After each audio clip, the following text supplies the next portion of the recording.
Building up. Okay, started. How you doing, Fight fans? EJ Boxing Live here. We have a special guest. We have Randall Bailey here, welterweight champion of the world. Hey, Randall, I think you're a two-weight champion of the world, right? I think you won it at 140. Yes. There you go. That's right. 140 and 147. Yeah. That's right. Two-weight champion of the world, Randall Bailey, to give his expertise, experience, and obviously Randall Bailey, one of the most feared guys in the division at 140. Randall, how's your career? What's been happening with you in your life, man? Just maintaining, chilling, getting ready for a fight April 27th in Australia against the kid over there. I can't even remember his freaking name. Hey, I'll find it for you. I'll find it for you. But go on, you do. How's training going though? That's all right. Hey man, that's why we go on the fly. That's pretty real, man. Training going good. That shows right there. I don't really be worried about these guys. I can't remember half of their names. Oh man. Hey, yeah, that's what. Hey, boy, the guy's gonna have a problem, but he know who you are. Though. I bet he know who you are, right? I bet you that. Yeah, I bet you that. All right, you're going against Jeff Horn. Jeff Horn. Yeah, Jeff Horn. Yeah, you're going to get in Queensland, and it's for the vacant WBO Intercontinental welterweight title and the IBF Intercontinental welterweight title. So that's 2 belts on the line. Let me see his record. Yeah. And I think they put my Asia Pacific on the line too, so it's really like friggin' 3 belts. Oh, okay, cool, man. And he's got 13 wins with 8 knockouts, no losses, 1 draw. He's 28 years of age, so this is a big fight for him, boy. And like for you, it's just another stepping stone, right? Yeah. You know what I'm saying? I just another one. That's it. Yeah, well, you've been doing pretty well since stepping in that zone. You got Umberto Toronto. You got a DQ on that one, but then I see you be that Chinese guy. I see you be the Chinese guy. That's one of your fights as well. We saw that. Yeah, the Japanese guy. I fought in Korea in October. We saw that one. We saw that one. Someone has jumped in. Natty, my friend Natty Turner. Hold up, Natty. We're here with Randall Bailey. Hold up, Natty. Randall, couple questions. Yeah, I remember that fight. That fight was a good little fight, man. You see, you knocked him square out. So you still got the power. You know what I mean? At 41 years old, boy, you're a veteran of the game. Hey, me and you born in the same year, 1974, man. So how you feel? How far are you from Miami, Florida? How far are you gonna go? Are you trying to get another shot at the title again after your shocking win? Yeah, I think I could stick around for one more shot, you know, and you know, right now I'm just trying to give it 100% because I know that time is ticking, and you know, I really don't want to be in too much more long, but you know, I want to give myself one more shot at it, and then if nothing happens, then boom, it's a good run. All right, well, let's get into the questions then. So you see, Adrien Broner missed weight for his weight against Ashley Fairfane. Do you think this is going to affect him? Yes, I think it's going to affect him. Really? How so? Just the mental factor. You know, I thought he would probably be in the best shape of his life. You know, going up against Ashley. You know, and I just thought he probably would have took it a little more serious than what he's been doing in the past. But you know, it's the same old shenanigans. So you know, it's his livelihood on the line come fight night. Wow, man. I mean, I picked, obviously, I'm from the UK, so I'm picking Ashley. And I was just picking him in general because Ashley's had such a hard road, like yourself, in terms of just trying to get a shot. Yeah. No disrespect to Ashley, but, you know, me, I don't like, if somebody's my friend and he's in a fight, you know, I'm going to keep it 100. You know what I'm saying? Talent-wise, Adrien Broner is a lot better than Ashley Fairfane, but, you know, when hard work is put in and the talent don't put in the work, then guess what? The talent fall short. I believe that. I believe so as well. And I think that's the case with Broner. Here, I think definitely with Broner, I think he's got the court case pending. He's got a lot of other things outside other than boxing. And you yourself as a fighter, do you think that will affect him? Yeah, it's gonna affect him. It's gonna affect him because he don't have the mental capacity in the head space to not let it bother him. You know what I'm saying? He's not where he want to be right now. I agree, man. I absolutely agree. Hey, Natty Turner, you have any questions for Randall Bailey? Mr. One. Randall, we got Randall Bailey here, two-weight champion. I said, Mr. One Hitter Quitter. Oh, yeah, go ahead, Natty. How are you, man? Say again, Natty. I was just saying how the champ is feeling. Oh, I'm feeling good, man. Got me a good workout in today, you know. So I'm just home chilling right now. I hear you. A couple of things. I wanted to know, what do you think about Shane Mosley getting a shot at the intern WBA title, and is that a fight that you're interested in? I'm interested in any fight. It's just, is these guys interested in fighting me? Because I done been on the phone for the last couple of years calling everybody, and they all turn their phones off. Hey, man. Go ahead, Natty. I heard something a little while ago about the talent differential between Ashley Theophane and Adrien Broner. But sometimes the talent don't translate in the ring, and the person who's less talented gets the victory. And I think you know a lot about that, brother, because man, that Mike Jones fight, phenomenal. Yeah, that's the one from the Mike Jones fight, bro. Go ahead, Natty. Phenomenal. That Mike Jones fight, that one hitter quitter, that uppercut that you landed late, that got you that title. You know what I'm saying? It looked like he was looking past you and thought you were a stepping stone, and you showed him different. Yeah, but Mike had a lot of physical attributes. You know, he was very big for the weight division, and you know, he just was a huge dude, and you know, I never fought nobody that big before, and he was able to use his range and move and get out of the way before I could even think about hitting him. But you know, I knew the fight would go later. He would slow down a little bit, and I knew I would eventually get a chance to put hands on him at least once or twice. Yeah, man. But you know the thing is, like I don't know what happened to him after you dealt with him, but I never saw him again, boy. Hey man, I hit him with everything I had in my soul. Wow, man. So what? Hey, bro. I guess it took his soul. I think so, bro. I think so. That was night. So, what happened with the David Alexander fight? Was you prepared? You was well prepared for that? Like, what was it like? It just so many things was going on at the time. You know, I should have relieved myself of certain situations I was in at the time. You know. And you know, it cost me. Yeah, because you was on top of the world. Everyone's scared of you, bro. That Randall Bailey's back. No, it cost me. Sometimes you have to leave certain people behind to get yourself move yourself forward in a better position. And you know, I chose to stick with loyalty instead of handling my business. You know what I'm saying? What are you talking about? Trainers or stuff like that, or just people? Exactly. All right. All right, we ain't gonna say that. Get no lawsuit. We ain't gonna get no lawsuit. But I understand that. But you're in a position now. You're working your way back up the mountain. And hey, Kell Brook's looking for an opponent. You know, Kell Brook's looking for an opponent over here. And you are. Yeah. I don't know if I talked to the real Kell Brook or the fake Kell Brook, because you know there's a lot of guys on Twitter scamming him. You know. Yeah. Pretending like they're him, but you know what I'm saying. Hopefully, you know, he handled his part last week, and hopefully April 27th, me and Jeff Horn getting there, and I handled my business, and you know, hey, I wouldn't mind coming over there hollering at the boy Kell Brook. Yeah, he's looking for an opponent right now. So boy, like, can you get past your guy right there? You can call him out.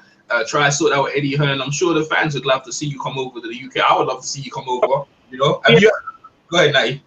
And you're a former IBF champion. You should get consideration. You know what I mean? That's true. Yeah, hey, man.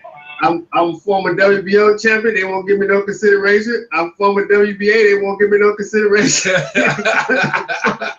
It's true, you know. Ain't getting no love out here, Hey. man. Go ahead. I don't know what it is, man. You've been in there with everyone. I'm just going down your resume right now. You've been there with yeah, but you know what I'm saying? It's like they look at it, and be like, okay, he got 8 losses, but they must have caught him at the right time. We got to catch him when he's slacking. Yeah. You know. Yeah. If they catch me when I'm not slacking, you get Mike Jones. Yeah. You get you get Mike Jones. That's a good one, you know. That's a good one. Hey, because I'm surprised that you got Chop Chorley got you on that one. That's when Chop Chorley back in the days. Like you've been. That was man. You've been smacking it down from situation. 96. You know? Go ahead. And after that fight with Chop Chorley, the first fight. Yeah. I ended up leaving my trainer after that fight. I separated from my trainer that I started with after that fight. And I fought Chop again in I think it was 2008. 2008. Yeah. You know. A unanimous decision you got him. Yeah. Win decision on that one. But Ishe got you as well. That's interesting as well. But that was the Ishe fight, you know, even the Showtime commentators had me up 2 rounds in that fight. Yeah. You know, and you know, that was another little tricky one, you know, because but you know what? It was more damage done to Ishe than it was to me. Yeah, because Ishe took a year off after that fight. He was basically retired. Yo, man, you got some hard ass power, man. Yo, Ishe, he basically retired after that fight and came back in the contender like a year or something later. Yeah. Well, you packing the power. You can see you're avoided guy because like every time they think you down, they think they can get you off, and you come back and you. Let me tell you something. They called me with a 3-day notice to fight Sean Porter. Yeah. I accepted. They called me back in 20 minutes and said no. Is that the time when Sean Porter's opponent pulled out? Yeah. He fought the other guy, Boone, I think it was. Yeah, Boone, yeah. And they called me with a 2-week notice to fight Earl Spence Jr. I said yeah. They called me back in 20 minutes and said no. Oh my God! They don't want that. So you're going to Australia. You're going on a world tour with Muhammad, my man, my man. Feel me? That's what I call it, world tour. Yeah, that's what I'm saying, bro. World tour right now. World tour. Being out these guys until eventually they're gonna have to see you. They're gonna have to see you. Exactly. And you know what? This is the way God wanted to be. Yeah. You know what I'm saying? Yeah. No handouts. No, none at all, man. And hey, you're well placed in the welterweight division. Like I said, with Kell Brook looking for a fight. We're over the UK. A lot of people are listening to this right now. So, anything you want to say to UK fans and your fans in general? Man, I haven't been over there in such a long time. You know, I want to come back over there at least to visit. Last time I was over there was in '97 when Tony Tucker fought Herbie Hyde and John Thaxton was the man over there. Yeah, he got beat up by the drunken master. I don't know if you saw. He was the man over there when the last time I came over there. John Thaxton, yeah. Yeah, John Thaxton was doing. He was alright. Ricky Hatton took over him though. Took his fame. Yeah. Ricky Hatton took over his fame and stuff, man. But Randall Bailey, man, boy, it's a pleasure because you're always in my group. And I was like, man, Randall's in. Let me hit Randall. And then with this Facebook thing now, you can call people directly. So y'all know. Yeah, man. Hey, man, y'all good people, man. Hit me up anytime. It's all good. All right, man. I will do. Thanks, champ. We'll talk to you soon, man. Take care, my friend. All right, peace out. All right, man. Peace. So that was the champ, Randall Bailey. Natty Turner over here, the Burt Sugar, the YouTube shit. And we're back. Yeah, we're back again, boy. Just drop the knowledge on the people. Natty over here. So Natty, Adrien Broner, Mr. Weight. What's your take? I'm going with Ashley Theophane by unanimous decision or split. So it's going forward, correct? What's that, bro? Fight is going forward, right? Who's going forward? Fight. Yeah, the fight's going forward. They made the win. Okay, so now the belt can only go to Theophane, correct? Absolutely, if he wins, yeah. Oh man, that's sad, man. You can't even defend your belt once. where's your dedication to the sport, fam? I told you he lost that long time ago when he moved up the lightweight division, bro. He spent so much time on the other shit. Yeah. That's the only thing he learned from Floyd. Yeah. He too much. I told you already, yeah. He did it. He ain't. This is where he went like Floyd. If he was dedicated like Floyd, he would have stayed in the weight classes and dominated for the longest. You get me? When you're a champ, you don't just give up a belt like that. I think you're disappointed by that, man. You're disappointed, like, because you can see Adrien Broner fading out the spot, right? Hell yeah, man. Unless he do something spectacular. I don't know. I don't know where he's gonna go after this, man. And he better win too. Yeah, hey man, he ain't gonna win. Hell no, he ain't gonna win. I'm getting my boy Ashley, my man Ashley, man. I'm going with Ashley Fairfay, man. I think he's been on a long road, bro. Like I said, like he's on a long road, like my man, like Five Dog, and I feel like say it's right timing. You know, Ashley's done everything right. He ain't done nothing illegal. I think Broner deserves, man, to get it handed to him by the brick, man. And listen, if he wins.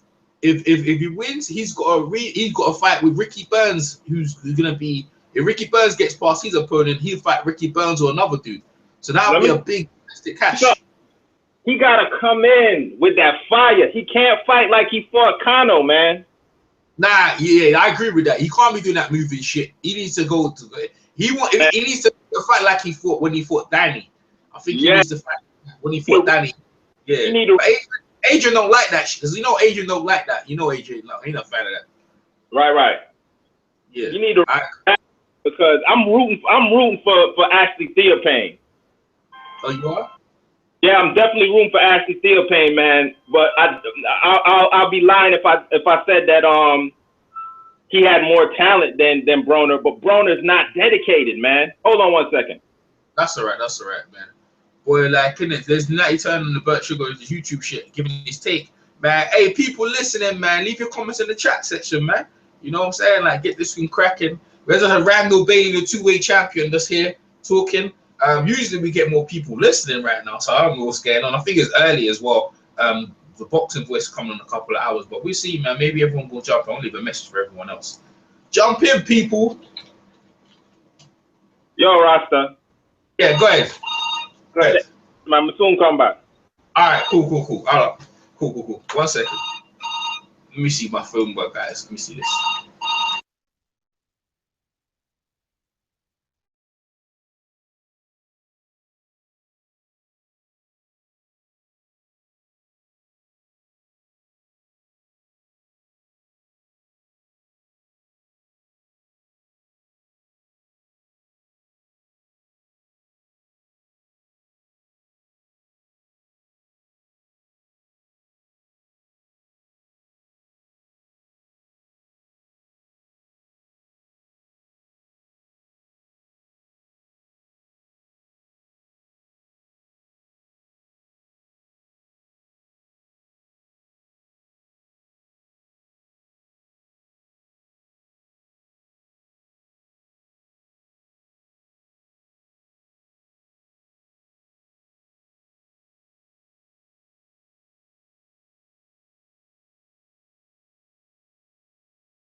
Yo, sorry about that, fight fans. Yo, we got 3 viewers, man. Like, so what we're gonna do? Let me call. I got some people. Let me try and call some people. Ingram Jones, call Baylor TV. Ingram Jones.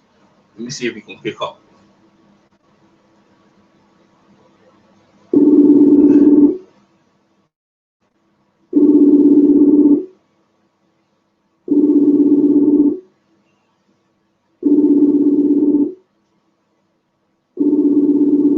I guess not. I must be busy. Let me call my man, brother, Boxing Beats and Rams. See what's in Boxing Beats and Rams. Man, sorry, fight fans, for the delay. 90's busy. Let me see my man Beats is saying. Adrien Broner, man, I can tell you, man, it don't look good for him. For me, don't look good. Let me see what he said. I could call Ashley Fairfield. I got his number right real quick. Cool Beats. My man Beats. If he picks up.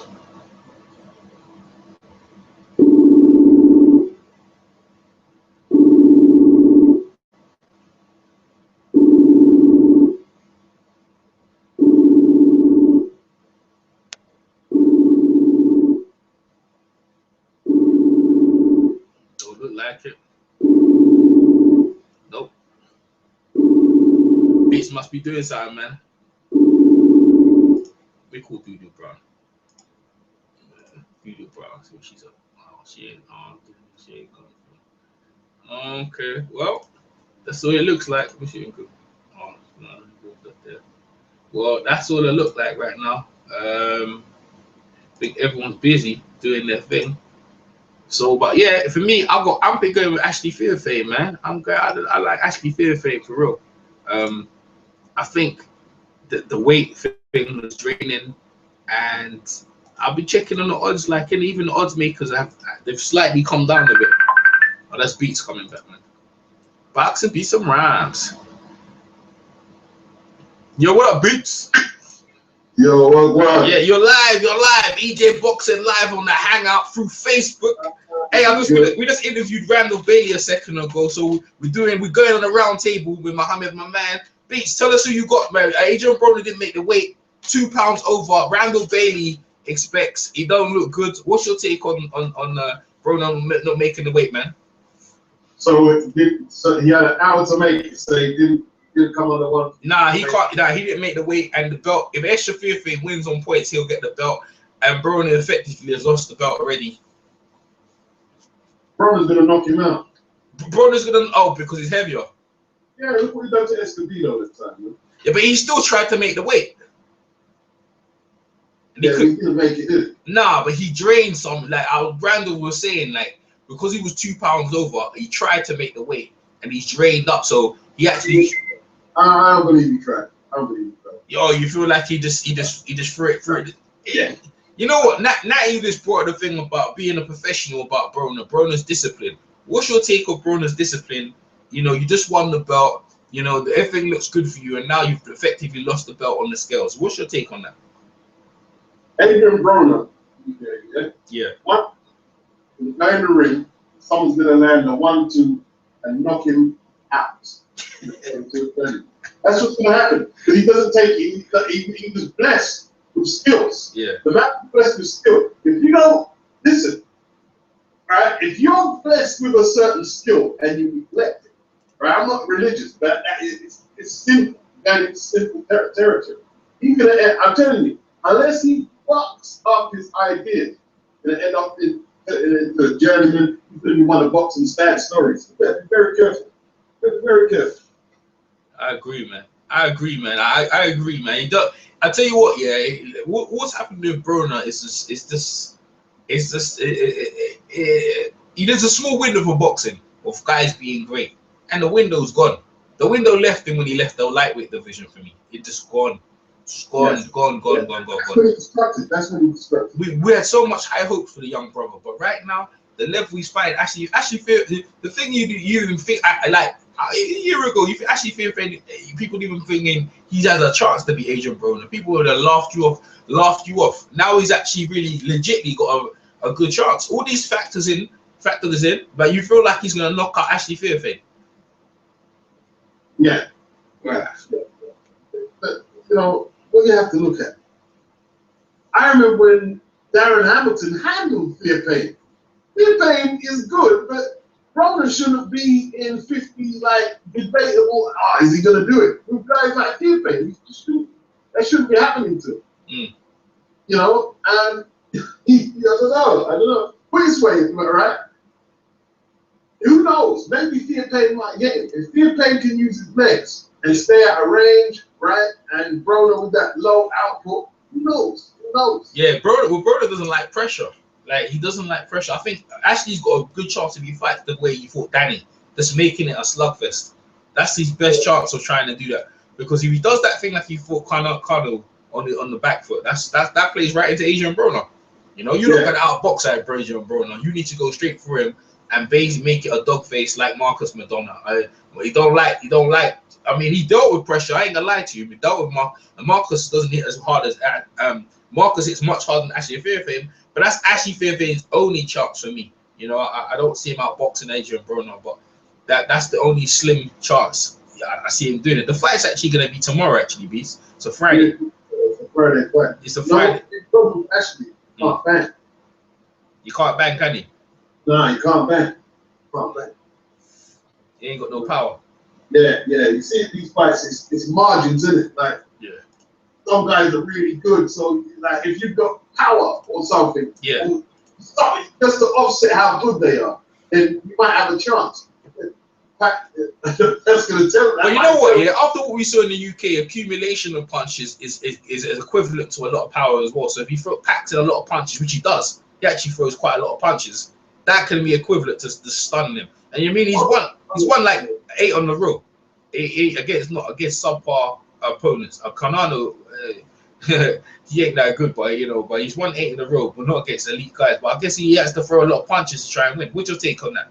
Like he's got to be busy. That's what I'm saying. He's got to use like stay offset him, like to stay off Broner's front foot. Pepper it, move, pepper him and move. You know what I mean? That's what he's got to do. Yeah. Because he doesn't have the power to force Broner. I don't think he's got the power to force Broner back. Yeah. Because I'm looking at Adrien Broner's resume, and I tell you, man, like Broner's been against the who's, man, like the who's, Paulie Man, Nanji, DeMarco, Sean Porter, John Molina. The John Molina fight was a good fight. Manuel Taylor, that Cupid guy. It's been against better guys and just dealt with them fairly easy. So most experts would believe, and you're rightly so to believe, that he'll do with Ashley quite easy. Ashley's a massive underdog. Right? I looked on the bookies. It was yesterday. It was a 10-1 because he didn't make the weight. They made it a 9-1. I should have bet yesterday. And like he handled that Alec really well. Easy. And that Here's Ashley's key. Robbery charge. As in the training program, it's the weight. Floyd's getting in the thing. You know, like Floyd went in. Floyd went in, boy. What did Floyd say? Floyd said, "Is he a boxer, rapper, boxing promoter, or gangster?" Gosh, that was hard. And then what did he say? He said, "No, he's talking about the Sean Porter rematch, but Porter won 11 rounds. He won 1 round." You know, which like it's close to what he's saying. It's not. I agree. I thought Sean Porter buried him, to be honest. Apart from the knockdown. And what he said, AB stands for always broke. Yeah, I saw it. Yeah, I heard that one. Yeah, that was deep. That was deep. He said he was a free TV type fighter. Yeah. Did you think you'd ever hear them words out of Floyd a year ago? Because remember the time when we was on Broner, we remember you got the picture put on your group with Floyd and Broner. We thought Broner was the next guy coming through. And how many years later now, look what we're seeing here. Complete another, worse than 50. Yeah. Well, Floyd always had his back.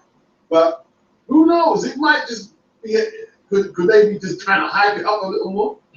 I don't know. Yeah. They could be just hyping it up, man, because people are just talking about it. Because if you just got Theophane and Broner, no Floyd, no TNT, no none of this. That big fight. It would be an ESPN fight, man. I mean, like, no more than that. No more than that. It's true. But they sold it. They sold, like, you see this. You see that's what if you can promote a fight properly, it doesn't even need to be a great matchup. You just need a few hooks and angles. You know. It's true, man. It's true. It's true. Let me change something slightly. What's your take of Shannon Briggs invading David Hayes' press conference yesterday? And do you think he's got a chance of getting a shot? Well, you see, the thing is, yeah, right? We have short memories. Right? You have to look at the Klitschko. You got 2 broken cheekbones, bicep busted. Other parts, he got battered. He was hospitalized for a week. In intensive care. That was only 6 years ago. It's not a long time ago, right? And he's old, right? Then bodies don't recover from them beatings too easy. Yeah. And David Hayes said something telling which people didn't pick up. Can Shannon Briggs pass a medical? He's been fighting in Minnesota. He's been fighting in Florida. Not big major boxing states, right? So if you go through America, they've got a whole load of states, and if you're not in one of the major towns, sometimes they don't have very stringent standards for medicals and handing out licenses, right? I'm not sure Shannon Briggs could even pass a medical. Listen, pumping weights is 2 different things. From actually, like your internal organs, Klitschko busted him up, battered him. That's why he took 4 years out. Yeah, you're right. Well, no one really probably went to license him either because the beating was so bad. It was when I actually watched it. I actually watched him yesterday because the way he was talking, I was like, you know what? I actually believe in him. Let me see. I watched him in his prime against Lennox Lewis when he was 26. I watched him against Ray Mercer. Yeah, Ray Mercer, where he was looking pretty good as well, right? But Ray Mercer was a former sparring partner for him. And then I watched him against Bragamov.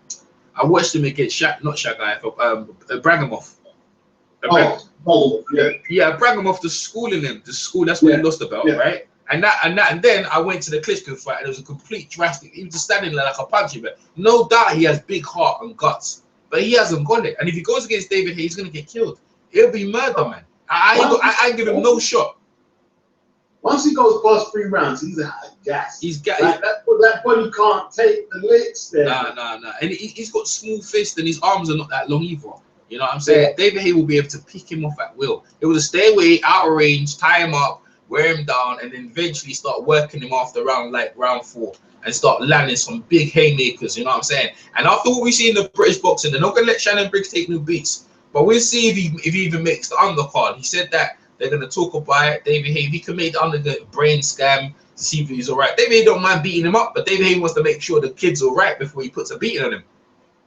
I bet you any money he got, like, you see them states is getting licensed to fight. Yeah. I bet you any money he can't get for a British medical examination, get licensed to fight. I bet you. I know. I hate it. Times. I never even hate it. Yeah. You don't think it What's up, man? I enjoy his antics, but I don't want him to see. I don't want to see him in the ring. Unless he's, I don't want to see him again. If he's fighting an elite guy like David Hayes, it's not going to be funny. Even in his prime, David will give him trouble. David has the style to give you trouble. You have to chase him around, and while you're chasing him around, he's much quicker than you, and he does hit square flush. Shannon's got heart though. You know, Shannon's. I'll tell you what, right? The prime Shannon against Lennox or something like that, you might knock David Hayes out. Who knows, right? That's a good fight. Yeah. That's a genuinely good fight. This version here is not a contender. People need to stop looking at muscle and stuff like that. Nah, it don't mean much. Yeah. It don't mean that much. Yeah. I agree, man. I agree. Because I'm not no dummy here. When we break down fights, and I did get it wrong, drastically wrong with Kell Brook and BCA last week. Maybe it was about thinking about making their bucks, but I'm not stupid enough to see. When I see Shannon Briggs, I'm going to jump on the bandwagon and cheer Shannon Briggs out there against him. If he was to beat David Hayes, it would be a massive upset, right? If they was even. But like you said, we don't even think he's going to get the British board are not going to license him. Brett Warren's already came out and told license. Let's talk about the Eubank situation. So the reporters, there's a lot of damage control and a lot of spin doctors have come out and trying to make out that Eubanks didn't save the kid's life. What's your take? Robert Smith from the British boxing. He's one of them. He's one of them. He's one of them. The reporter who asked Eubanks a silly question, and Johnny Nelson is another one. And I've subsequently talked to a lot of other guys, and they talk about the Victor Locklin, the referee. But to me, I watched the fight, yeah, and when you've got the promoter banging on the apron and the way he's kind of influencing the referee, in my opinion, right? And Gary Lockett himself is accountable, and the British board as well. To me, they have it, but they've all come out and span, and they've all kind of more or less made it seem like Eubanks wasn't the cause of why. Well, listen, well, his son didn't want to throw punches, and the referee was a lull in the fight where the referee stepped in. But if his son was still throwing punches, the fight would have continued. So I don't know what they're talking about. Eubank told his son to ease up and go to the body. As he was doing that, he eased up because he told his son to ease up. If he didn't ease up, there wouldn't be no lull in the action, and the fight would have continued, and the beating would have continued, didn't it? Yeah, that's bad. But they don't want to give Eubanks that credit. They don't, because there was one round near the end where Eubanks eased up and worked behind his jab, and he was still beating Nick up bad. Nick he couldn't even see when Eubanks before the stoppage. Eubanks was trying to let him tee off. The guy couldn't even see Eubanks. He couldn't even see him. His brain function was slow. Like you know what I mean. You could see. So what? How could Eubanks see that and the referee could not see that? And that's what everyone's asking. And really, how can he see that way before anyone else? Yeah, and no one else see that. I heard an interview with Peter Fury. So the fight should have been stopped from round 5. Round 5, round 6, because that was it. When the blood, when the blood started spraying down from his head, that the fight, the more or less he took a beating. The fight should have been stopped. It should have been stopped, man. They more or less killed that guy's career. They killed the kid's career. Can't box again. And what's he gonna do for a livelihood? Forget the boxing. I mean, see what it is. The British boxing control was scared. There's any culpability, and they get another Watson case. This time they will go after people. They still haven't recovered from that Michael Watson. No, you told me, you got a begging ball out. I heard your videos. Yeah, they haven't recovered. But it fucked them up. Well, listen. You can see all the mistakes they made. Yeah, the mistakes was terrible. They went to the wrong hospital. The one with the nervous. Should have been sent following you. Yeah. They stopped. No oxygen at the ringside or nothing. Yeah, absolutely. That's why they came out and said that. Yeah. But they can't give Eubanks the credit, can they? No, they can't. Beast, there's some comment. Pi in the chat has got some questions for you. I don't know if you want to read them out to yourself. Read them out. You see the chat? I'll give it to you. Let me send it to you so you can see. Just read them and you can ask him directly. Respond to his question. 1 second, mate. Boxing Beats Live. Boxing Beats and Live. EJ Boxing Live here on. Doing it through Facebook. Facebook's the new thing, where I was just talking to Randall Bailey. I think I might conduct quite a few of my interviews through Facebook actually. Yeah, through Facebook. Yeah, that's the new one, Beats. So if you want to do an interview, just call them through Google. Like, set your Google up and then call them through Facebook. Yeah, you see that? That's the link. So. Yeah, I mean, Nick Backwell, man, like career. Probably over now. Probably over. Yeah, his career's over. It's sad because I see him walking around Wembley with his mates. He's a young guy, and now your career's effectively over because the incompetency of people around you. Yeah, it was a British and the thing is, that old thing about it's a belt. You need to let it go further. Well, look what happens when you let it go further.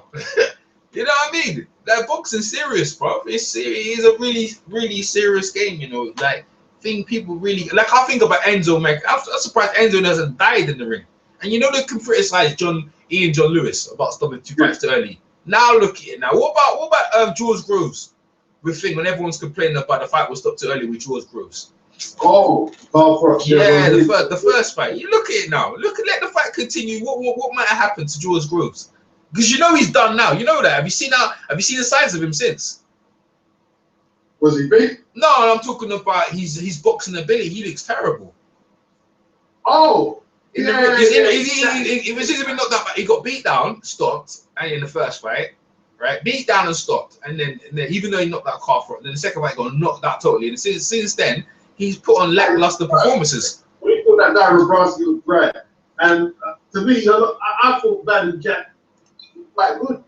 Exactly, see, exactly. But since then, he's looking to, and Callum Smith's on the rise. Hey, Callum Smith's got a hard fight on Saturday against that guy, you know. That Denome. That guy fought James DeGale. Yeah, that guy, bro, and that guy is strong, bro. That he gave James DeGale hell. Yeah, he gave James DeGale hell in that fight. I think James DeGale busted the eardrum in that fight, you know. He gave James DeGale too hard a fight, and he was quite a big super middleweight as well. Yeah, it was on a comeback. That was a comeback fight, man. Yeah. That was the fight in Blue Water. Yeah, that's right. That's right. but the thing is, everyone complain about Blue Water, but it was on TV though. It wasn't like Blue Water, no one saw. It was on TV. Right, it was on TV. I think what was it like? It was on Channel 5. Yeah. Channel 5, man. Yeah, Channel 5. And talking about Channel 5, I don't know if Channel 5 is gonna be able to broadcast, but Brian McCricken's that basically took over the reins. That was Nick Hennessy's last. That his contract ran out. Huh? They shouldn't give him it back anyway. He's like put on 4 fights, innit? Zombie fights, man. Not all that. Tyson should have defended. See, the thing is, Channel 5 beat up Tyson Fury, and they couldn't even put the guy on their channel. That's just terrible. You know what I mean? It's terrible. They built him up on that channel, beating Derek, yeah, and other guys, and they couldn't even put the guy on Trestle TV defending his belt, and his brother, sorry, his cousin, couldn't even get seen on TV because of what happened. It's just that with the Furies, man, it's just like one thing after the other, man. Yeah, one thing after the other. Yeah, you see the comments, right? Yeah, Kai says, now when he's asking you, you think Broner Mayweather will end up fighting? Yeah.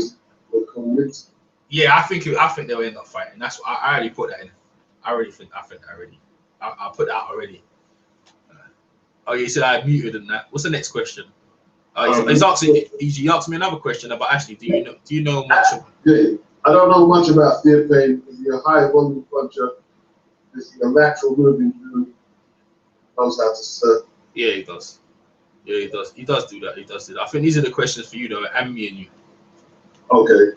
Well, he's got a question for me then. At Beat last Sunday, he was implying that Broner should have beat Broner was to fight 10 times at 143. Who would win how many times? Well, Porter would win more times. So in the fight, Porter would win more times because he's more disciplined. Yeah. Porter, like, you see, that's the thing. If you're dedicated to your craft, you don't have to be that talented to beat someone that talented. You know.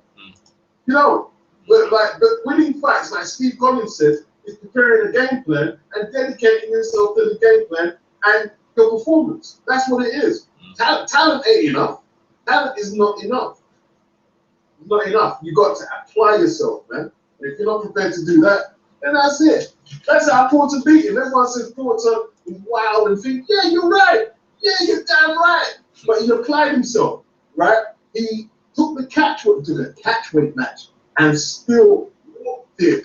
That's how far Broner fell. And that's why I predicted Porter. Because Broner was acting like an idiot. Go and rest. Go and rest. Nah, I'm partying, you know what I mean? I'm Broner, man. You know what I mean? AB, man. Nah, go sit down and rest, boy. Don't listen, bro. Hey, I agree 100% with what you're saying. I have not. Dan Raphael's come out and said something as well, you know, about Broner. Let me see what it said. 1 second, let me bring it up. He's got he's tweeted. I think he's in. He's in conversation. 1 minute. Bring it up real quick. Actually, ask the next question. Actually, while he's doing it, I'll do it after. About Adrien Beats. What is your opinion regarding Lucas Brown? I like this. He seems he had a test when he was in the country close to the fight and negative blood and urine test. Okay. Here's my opinion. There's a lot of theory saying, well, why would he take drugs up so close? You're not going to lose so any weight into the fight. Why would he do this? Why would he do that? The responsibility is on you. So taking drugs in your system. That means when you're fighting for a world title fight, what did Mr. Bashir say? another man who sleep by the water. Yeah, he had a man. Yeah, he had a man sleeping near the water. Absolutely. Right, and the food. Yeah. Right. Yeah. You're gonna have to do some espionage business to go drug up Klitschko. To me, you have to do some James Bond shit. Right? If anything got in Lucas's system, it's his fault. See, that's the thing, right? I don't like the double standard. When Kid Galahad said his brother spiked his drink, yeah, nobody was saying, "Well, yeah, you could be right." Yeah, because it's his responsibility to stop drinks. I mean, just not to drink a spiked drink or get anything in his system. So look, here's what I was saying.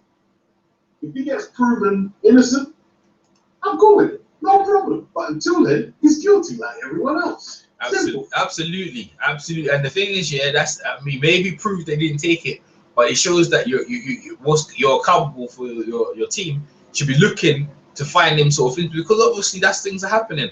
And the reason why he took the fight in Chetnika is because Thingy had something wrong with him. But if Lucas gets part, Lucas is trying to say he was clean when he went there, so it just shows you, you may have took something then, or something. Something happened. Tyson Fury didn't drink none of their water. Nah. He wasn't having it. They weren't having it. They put their own water, everything, and it was looked. So obviously the whole thing, they were looked after. They couldn't get in. That's why Klitschko got that pale look on his face when he got in the ring, because that bullshit wasn't gonna get him. Yeah. Trying to play. You've got to be prepared, man. You've got to be prepared. Yeah. And like, that's unfortunate for Lucas, but what can you do? Yeah, absolutely. All right, so Dan Raphael, weigh in from DC. Broner's overweight, 140.4, has 2 hours to lose weight. I think this is a bit older actually. And then Dan Raphael, 140. Broner's at 140. He's at 144. That's enough, man. That's 4 pounds. There's 4 pounds, you know. Like, no, not 4 pounds. But that's it's too much. Never came back. So he never came back for reweight. Has been stripped of his title. Theophane can win it 2 times. Broner stripped of his to miss weight. That's true. Broner's missed two times. Broner's missed the weight in 2 different fights in 2 weights. I think it was a lightweight when he was it? No, it wasn't. It was when he was a super featherweight. Super featherweight. That was his last lightweight. Yeah, and the lightweight, yeah, and then he looked fantastic at lightweight, fantastic. But I don't think he can make welter. See, someone disciplined is quite a welter. Coming in heavy. I'll tell you what with Broner, like to get to the point, people just want to see the back of him, or they just want to see him get beat up or something like that. He's been on full weight, but he's so up and down. I mean, you know, is he like a Hector Camacho? Hector Camacho had more discipline than him, bro. Oh yeah. You know what I'm saying, bro? Like, can Broner make the Hall of Fame or anything like that? Maybe, possibly, but not with these antics here. Missing weight. Like, what are you doing? Okay, all right. I'm not gonna make excuses for him, because you're the whole training crap like Ashley did, and Ashley makes the weight, and he's always made the weight. But thingy, yeah, you've got so much in your life. What is it? We honestly believe this. But when he beat that Verovid guy, whatever his name, you thought, oh yeah, he's dedicating himself now. Because remember, he fought at 147, come back down to 140. He tried to drain Porter at some mad weight to think Porter couldn't make that weight. That was silly of him, right? And end up losing. Come back and wins the title. And everything. Now he's back, and now he's back where he was before again. We don't know. I don't know what to do with him. It's inconsistency. Huh? It's hard to know what to do with Broner, man. It's hard to know. Yeah. We got another question from Pi in the chat. Right. If Porter beats the fit and healthy Thurman, why to use his props? Seems like everybody just, like to describe him as a hard worker, but no elite skills. Yeah, of course people give him his props. They'd have to give. I mean, you just have to give Porter his props if he beats Thurman. You have to, you know. Yeah, I give him his. Listen, I give him his props for beat. I give Porter his props for beating Broner. You know, like, okay, look, technically it might not look like something you put in a textbook. Fair enough, but you're getting the results. The results, man. That's what counts, man, and that's what you come there for. Money, results. That's what it is. That's exactly what it is, man. tell you that's what it is. We've got a question about in the chat. Papa is asking about the Junior, the Broner and that's not Broner, the Joshua and Martin face to face. Basically, he said it's underwhelming. It wasn't impressive. I wasn't. You see it? I liked it. Did you? It was dull, man. It was so dull. It was like, you know, because you're used to hype. The two personalities, like Martin is very, very serious. Josh is a bit lighthearted and this and that. But the personalities is so low key, right? It's so low key. But what do you like about it? Because, like you say, people hype up in it. Sometimes say, yeah, you see how hype was, he did beat the crap out of it. Yeah. They were both poker face. Both weren't getting nothing too much away. That's true. Trying to like silently menace each other. I actually liked it. I liked it. That's actually a good point. You know, I didn't see it that way. You know, it's a good point. No? Yeah, because like I watched it enough. I'm more or less fell asleep on it. Right, to be fair, I was dozing off. I was like, right, this is dry. But you know what? It's hard to live up to. So it started to live up to someone like Dillian White. So what do you expect? You know, Dillian brought a lot to the table when he came with his antics. Called him a scumbag. He's a drug dealer and all kind of, you know what I mean? People was like, oh, how can you call Anthony that? And like, but in this fight, yeah, like Martin is not necessarily the villain. He's not necessarily the villain. It's hard. People kind of think Joshua's gonna kind of breeze past him, but I don't know about that, mate. Experts, I'll find out come next week anyway. I can tell you that, mate. Joshua's gonna win the fight. You got Joshua winning the fight, easy, yeah. Yeah, Joshua's gonna be a good champion. He's gonna be a good champion. Well, if he wins the fight impressively, most people want to stay away from him. Most people might want to stay from him, but Joseph Parker might be the next guy. But Lucas, man, Lucas, good old Lucas. He should have took the fight with David Hayden. Huh? He might take the fight with David Hayden. Should have took the fight with David Hayden, now, isn't it? Will Hayden still fighting? Though? Yeah, well, at the time, you know what I mean. That's the only fight he'll get the fight. He'll be able to get the day. But you see, if they ban him, would the ban be all over the country? Would it be in England as well? Yeah, he'll be banned. England ain't gonna let him, because sound like he can't fight in the UK. I thought if you get banned, you can still go fight in Mexico and other places. You know what I mean? Some backwaters. Yeah, I guess you could. That's what I'm saying. Yeah. I guess you could. Like you could, like in the main Mexican states, right? You'd have to like slide in one of the negligence states or whatever.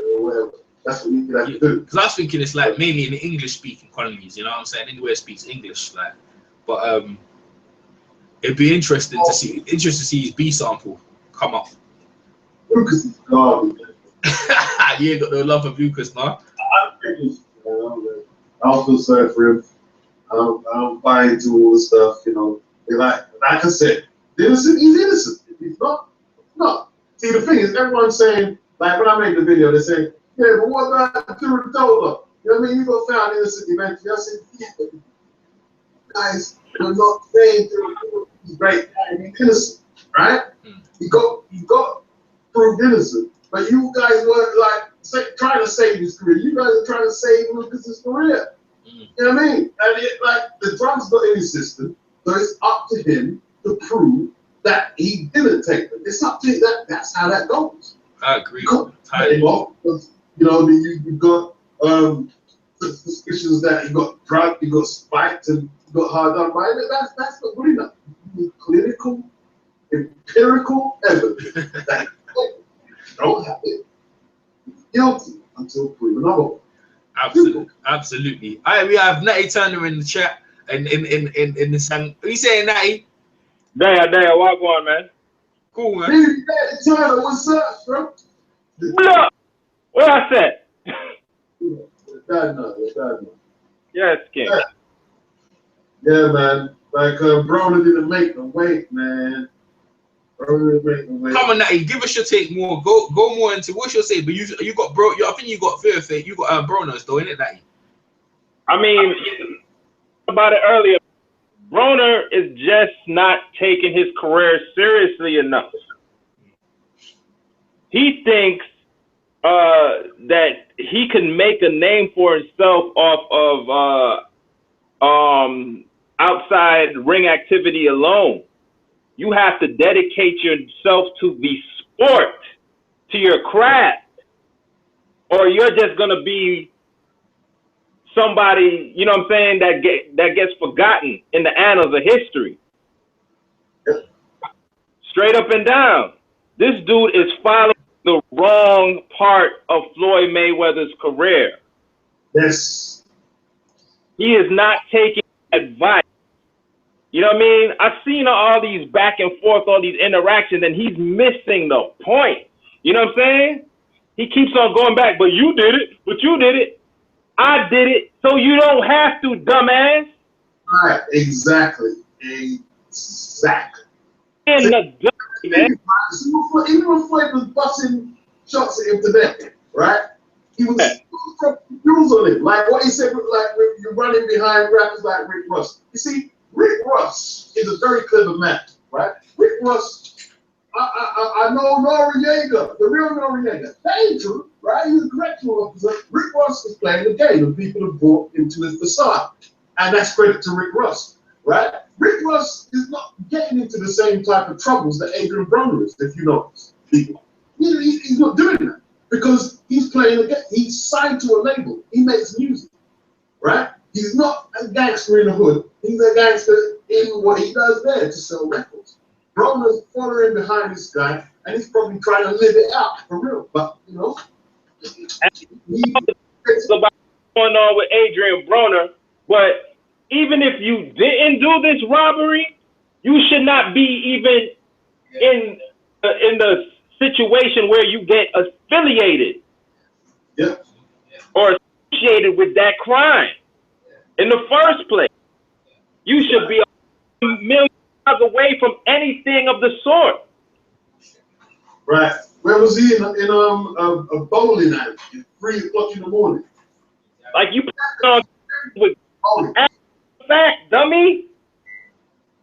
After the fact, you're posing on camera with guns. Like, who is this guy's friend?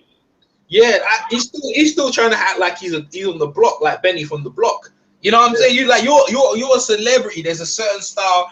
You can't walk around like John Jones had a trouble with the police the other day. He was driving his car. They done it for drag racing. You know, but you should have a driver. Like you should have a driver. But Broner was how he got caught up here in Natty and Beach. Yeah, man was gambling. Man was gambling with some dudes like Zab, and the dude obviously was clowning because they were winning. Of course they're gonna clown him because you know gonna clown a celebrity. And Broner ended up getting vexed. Went to the car, took out his pistol, and the dude got his money back. Fucked, man. Can't do that. You're a dummy. You're a dummy. And if they can prove that in court, your life is over, fam. Yeah. It's sad. It's sad. It's sad. It's sad. Like I said, who are his friends? Because real friends will pull you to the side and say, nah, fam, fall back. You have too much to lose. But whoever's around it was like, yeah, you gonna let that nigga talk to you like that? You know what I'm saying? Yeah. You see, that's the thing. This is what I'm saying. When you got friends like Rick Ross, and you know, like, yeah, everything's gangster. Rick Ross is gonna say all the gangster shit. He's gonna say all the right shit that makes him seem gangster. But he ain't putting himself on the line. Nope. You know what I mean? He putting himself on the line. He leaves it in the booth. Rick Ross leaves it in the booth. Broner's going out there trying to live it out. Nice. Like, people are trying to match Adrien Broner with Terrence Crawford, and you can't even fucking make weight. Terrence Crawford destroyed. Destroy this kid. Yeah, destroyed. Destroy this kid. Because guess what? Fighters can't live off of talent alone. Nope. All right? The fighters are not made by talent alone, man. Everybody got some kind of talent. It's what you do with it. Yeah. And young man is squandering his. Yep. That's the thing, man. Like Crawford, ain't coming in there to mess about, man. Like that, he's gonna be like since Madonna, the first guy going in there. He's going in there to knock Broner out. That's but Crawford goes in there to knock you out. Yep. And as far as the fight goes, man, I am rooting for Ashley Theophane. I'd be lying if I told you that Broner have more talent. However, he is right for tomorrow night, fam. He is right for the. I know because Broner just like I find him in, like I try to support him, but I'm like he tests your metal, man, your pain. Like, damn, man. There's pure stupidness all the time. Pure stupidness. You know? But yeah, I would put him in there with Crawford. Hell no. Hell no, I won't put him in there with Crawford. And Crawford is a mean dude, man. He'll embarrass him. Yeah, I wouldn't touch him, but I would put him in there with Ricky Burns, but nah, man. We see how he goes though. Beats has got got Broner knocking him out. Got Broner knocked out? Yeah. He's gonna come in strong. He didn't make the weight. He come in strong like he did against SW. He's gonna beat him up. It's possible, but I don't think his head is in the game, B. Yeah, I understand his head ain't in the game, but the fact is Theophane did train himself to make the weight. Broner didn't. True indeed. Because he has been campaigning at 147, I get you. He hasn't been at 140 for a while. Well, how many pounds did Broner come in over? How many times? I think of two. The Escobedo fight and how many pounds did he come in over for this fight? Oh, 4 pounds. 4 ounces. 4 ounces. 4 ounces? 4 ounces. So he was 140.4? Yep, 140.4. That's what he was. Oh shit! And he couldn't lose that? Nope. To keep his title? Nope. He didn't even attempt? Nah, he didn't come back. Oh. The belt. Nah, I'm kidding. That's one thing you learn about Floyd, isn't it? The belt. See, the belt. Belts don't really matter. You see when Castillo had the rematch with Corrales. Yeah. Man, fuck the belt, man. Once I knock you out, I still got momentum. Like when who is it? Kevin Mitchell when he fought the black Canadian guy. Yeah. And he missed the second weigh-in, and he knocked the guy out. Who got the title shots out? Oh, Kevin Mitchell against Linares. Yeah. When the guy made the weight, Right. they still should have fight. Man, he should have done what that English kid did, is cut out. You know, the guy that made the weight, cut out. Yeah, I mean he did that. He did that against Escobedo. He did that against Escobedo, so it's a pattern there. Wait, but the thing is, yeah, I tell you where the pattern is. The stress in his life. You got the popo coming for him, innit? Shit. The popo coming for you. That ain't no funny, man. When the popo's on your back, yeah. Was going to jail, and he knew it. Yeah, Wasn't around it. Yeah, it's not nice, man. Not nice, man. And he made, and he beat the crap out of his opponent. Yeah, he did beat the crap out of his opponent. For real. Miguel Cotto, a Hall of Famer or a future Hall of Famer. Boxing is serious, man. Yeah, this is a serious sport, man. Yeah, well, now I ain't even asked your take on what happened with Blackwell and Eubank. The situation with Blackwell, I mean, I don't blame the Eubanks at all. You know what I mean? This is a tough sport. That's why I sometimes I'm so reluctant to say fighters are pussies and, you know, kind of go in on people who box because this type of shit happens. Mm-hmm. This is what you're risking when you fight for a living. Not when you sit on your couch and watch boxing and make YouTube videos. Not when you fucking commentate and sit around a table and shoot the shit. You know what I mean?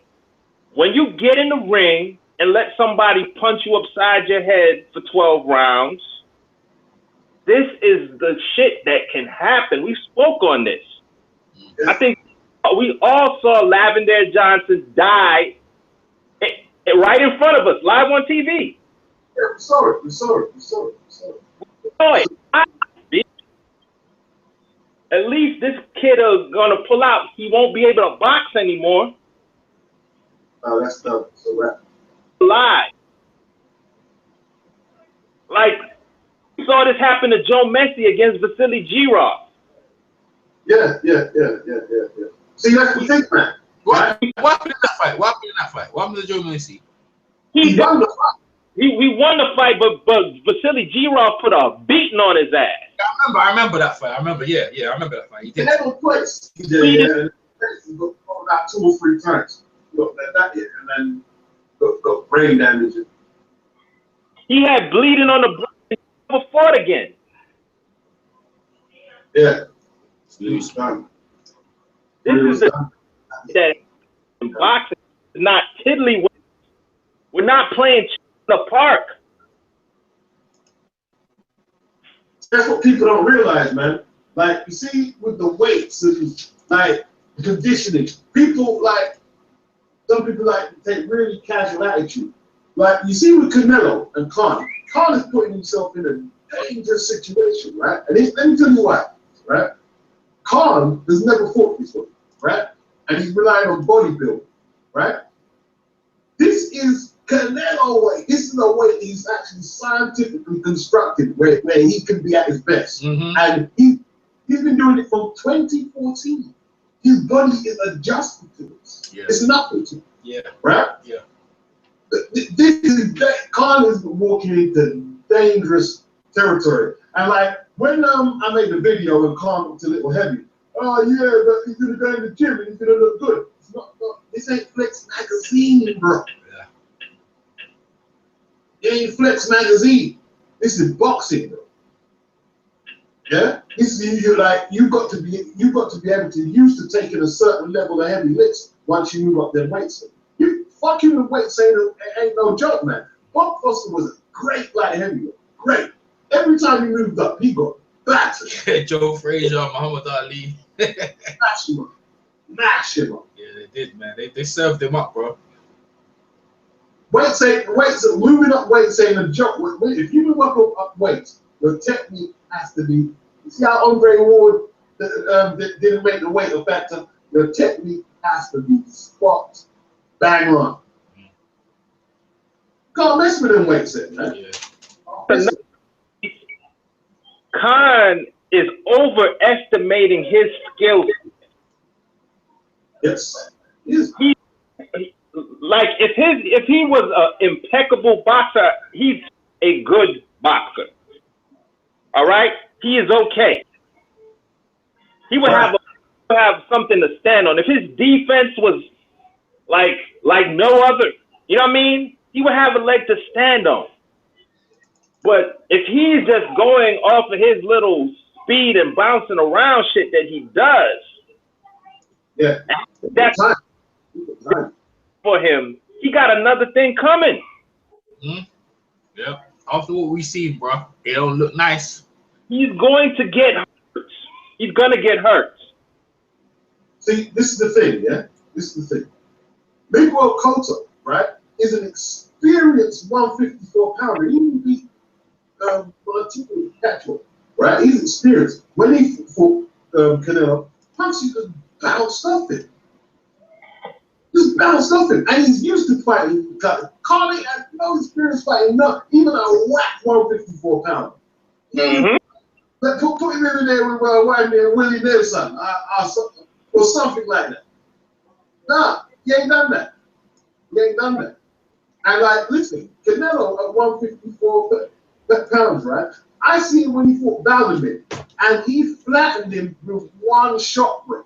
One bang! I remember watching it. I was like, oh, one shot, and he done the same to Kirkland. I haven't seen Khan level out nobody at 147 or 140. except that Jewish guy, Salita. Who's he does all that? He ain't no big banger. Oh, if he does get a knockout, it comes from accumulation. The only time I seen him drop with one shot, it was the shot to the body against Zab Judah, and I swear that shot was low. Yeah, that shot was borderline, to be honest. It was borderline. This is not a joke, man. The weights. Yeah, it ain't a joke. After what we saw in the weekend, it's not a joke, man. And it's you know, I was there at the weigh-in. I saw the kid walking around. When I was interviewing Fury, me and Ingram's together, we see him walking around, just having a thing. And after what we see happen, now you got this kid. Because remember, his face was swollen up and blood pouring from his brain, like brain injury. The guy's got to make a living. And you see all them people, Billy Joe and them people there, like they don't blame themselves in that. But bro, it's you know what I mean? It's not nice. You don't know what the kid. He was a good looking, young in his prime, healthy, strong man kid. And now I don't know what affects that beating. They let go on him, you know. But they're trying to say this is what happens in the sport. But this is silly. It didn't have to. The beating didn't have to go on that long, you know, because they hate Eubank so much. They let the thing go on. See, that's the thing, man. Like hand speed, like what you say with accumulation. Yeah, that's what I'm talking. Yeah. And like you can just rattle off shots. That's when you mess somebody up. Bad, man. Like Eubanks in the first round, he let go a 6-punch combination, and he clearly had the hand speed in front. Clearly. And Eubank is resurrecting a punch that is rarely been used in the last 10 or so years, man. That uppercut is bread and butter right there. That's a dangerous punch, man. If you get hit flush too many times with that punch, which Blackwell did, that could be a destruction. See, that's the thing. So, see, boxing, like, it's a technique thing. Like, Dwight Muhammad Cowie used to have that boring stuff, but he didn't used to get lit up with uppercuts. Nah, he was effective as well. Dwight was effective. When he went to work on you, you knew he put a beating on people. The referee had to look closely every time. He had big, massive hands like a heavyweight, man. Them big shoulders, he was wielding them punches. Like, let me say something about Eubank. Eubank ain't even in his prime. I was looking at him. I said, like his dad said, he needs to get, his body's maturing. He's getting stronger. And if you look what he did to two of the opponents that Billy Joe Saunders went the distance with, he carved them up, man. What I'm kind of concerned about is his attitude in terms of going in a fight again. Is he going to have the killer instinct to go at it again? You know, but he's a young guy. He's looking like, well, boy, he could have been me. You know, that's the way I look. He could have been him. Yeah, if he was taking, he'll be okay.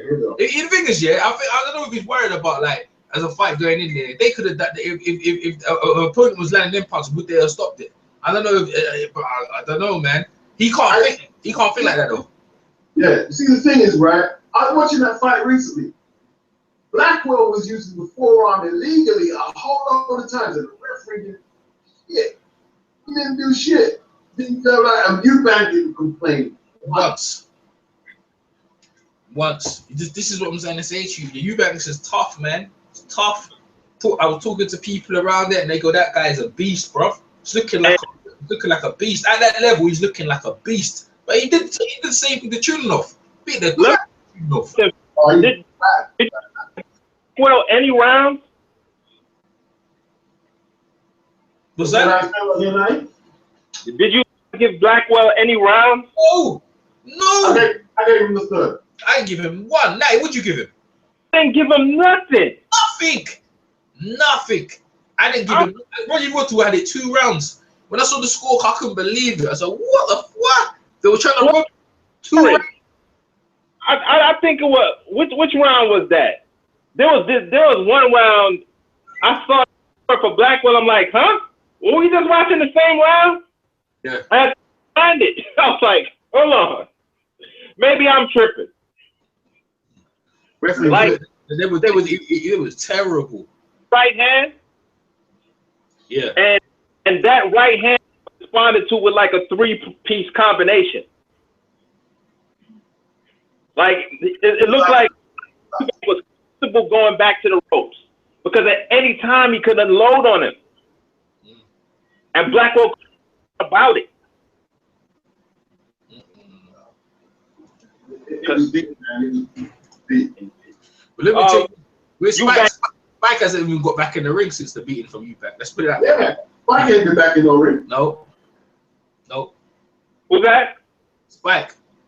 I mean, he hasn't been back in the ring since. Hell no. He was talking at Kaka too. Yeah, kissing man and all them things. And what's his name was disrespecting. BJ was disrespecting the man's pops. You saw that? Mm-hmm. I'm gonna destroy your boy. Mm-hmm. Man, Eubanks to dislike, but you know they embrace the villain thing, man. But I know that they embrace it, but that's all well and good. And I see him walking around. I could have asked him for an interview, but he looked like he was in the zone. I just left him. You know what I mean? Well, you see, he said about a villain, man, right? They don't say they're the villain, right? I was watching it the other day again, right? And you guys jumped into the ropes, and there was sex with the crowd doing. What did the commentator say? Oh, here comes the pantomime villain. Yeah. That's subliminal shit. Live subliminal. That's millions of people hearing it. And it goes into that, like, subconsciously, that's what they're labeling. Yeah, well, they are. They are. But the thing is, yeah, they're using Eubanks. They're embracing that, yeah. But in the same well, it's like people in the trade have mad respect for Eubanks and his dad after what happened. They have mad respect for him. Mad. Yeah. So he's gained. The people outside can share, whatever. But the people in the trade, they have mad respect for the kid. Mad. You know what I'm trying to say? I felt for Blackwell because you see when the referee was lifting both their arms up when the fight was done. Yeah. Went to over to his foot. You see him stumble. He stumbled up into the corner right behind Gary Lockett. Bro. Messed up from there. But Spencer said they put the gas mask on him for breathing this game. He said he can't breathe, and then they gave him a gas mask, and then they said no. They said he can't breathe, and that was it. He sat down, and then they said his best thing, precaution, put him on a stretcher, and they realized it was worse. The thing is, it's only because he couldn't breathe properly. It's mad, man. It's mad. The thing is, your Gary Lockett probably rolling in his bed. Hennessy, I ain't heard a word from him. Mick Hennessy. Not from Hennessy. No, not gonna hear nothing from him. Not gonna hear nothing from him. See, they say Gary Lockett took it really hard. Yeah, of course he did. I was there when Ingram's interviewed him, right? Standing right there when Ingram's interviewed him. I think before the fight. This is the weigh-in, after the weigh-in, yeah, after he just weighed in. And the guy was looking at him, clean, cut, like healthy young man in his prime. They were joking around, we're gonna fight him, this, that, the other, but they had the wrong strategy. You know, you had the wrong strategy. We're gonna, like the promoter said, he needs to go through fire if he wants to win this fight. You're gonna have to go for a lot of beating, but if you come through, you're gonna. That's what the promoter was telling. Like the promoter knows about getting licked in boxing. Well, you don't need to go for a lot of beating in boxing. You don't need to do that. Mac was a very good boxer, so he should have went to his boxing. Yeah. What he did, he tried to walk through the man's shit, bruv. See, that's impatient, man. I'm just gonna walk through. We got to sit. That was hard to do because not Chris Blackwell, Eubank Jr. kind of had him at every way, man. It had him in every way. He wanted to the jab, but Eubank's jab was better. Jab was jabbing to the pit of the stomach, jabbing upstairs, jabbing to his chest. He had range on his jab. It's like he was throwing 2-3 jabs at a time, and that body work. Oh my God. I mean, he didn't do it throughout the fight, but when it came out, man. Oh, yeah. When he drove him to the rope to the body attack, like, oh man. Oh, that was crazy. He was just a step ahead of Blackwell, man, in every way. So Blackwell probably felt that he had to fight that way. But even on the side, he was losing. You know, I'd love to see the scorecards, the official scorecards after the fight. I'd love to see that. I don't know if they had it the commentators. I think the commentators couldn't do anything about it because the last 3 or 4 rounds were so dominant they was having to give it to Eubank. They couldn't say nothing. So Derek Carter was pulling away with it, but they had it even up until that point, man. I tell you what, the hatred what Eubanks Jr. was getting, I was saying to Beach, it was equivalent to when Jack Johnson was fighting Tommy Burns and no, John, what's his name? Jim Jeffries. Jeffries. The equivalent of the same kind of hatred around the ringside, bro. Not the same, obviously. They won't call it a name, but the hatred they had for Eubanks was mad. When Eubanks pointed down and said, "This is what's gonna happen to you next," you know what I mean? I thought, bro, if he wanted to fight clean and all this controversy, it would have been, oh man, look at that performance, look what he's doing. But now we have to sit here and talk about they let the thing go on too long. Yep. Like them old black and white days as well. They let the kid get beaten. You know, it's very sad, you know, because the thing is, yeah, you know, I tell you, Beach and Natty, this is how this gonna drag on, right? When he recovers, they're gonna interview him, right? And this is gonna go on. They might that kid, yeah, right? If I was his, I'd sue, you know, I'd sue Beats, I would. Exactly. I'd sue them because if you look at it, yeah, they took way too much beating, way too much. I would sue them. And the thing is, when you see them talk, this is another thing that's gonna do them up. They're gonna interview the kid, and they're gonna see his speech, how he's talking. It's gonna get worse, man. It's gonna get worse. I don't think boxing's gonna be stopped, but I tell you what, we saw the last of mainstream boxing, and what a way to finish Nick Guinness's contract. I think that's channel fight is done. You think people? My mom saw it. My mom was horrified. My mom is a casual. You could say a casual fighter. Casual. She watched it. She saw it on channel fight. She saw it. She was horrified. Yeah. I was kind of surprised they let it go on so long because in the UK they stopped the fight, man. Especially the last few years or so.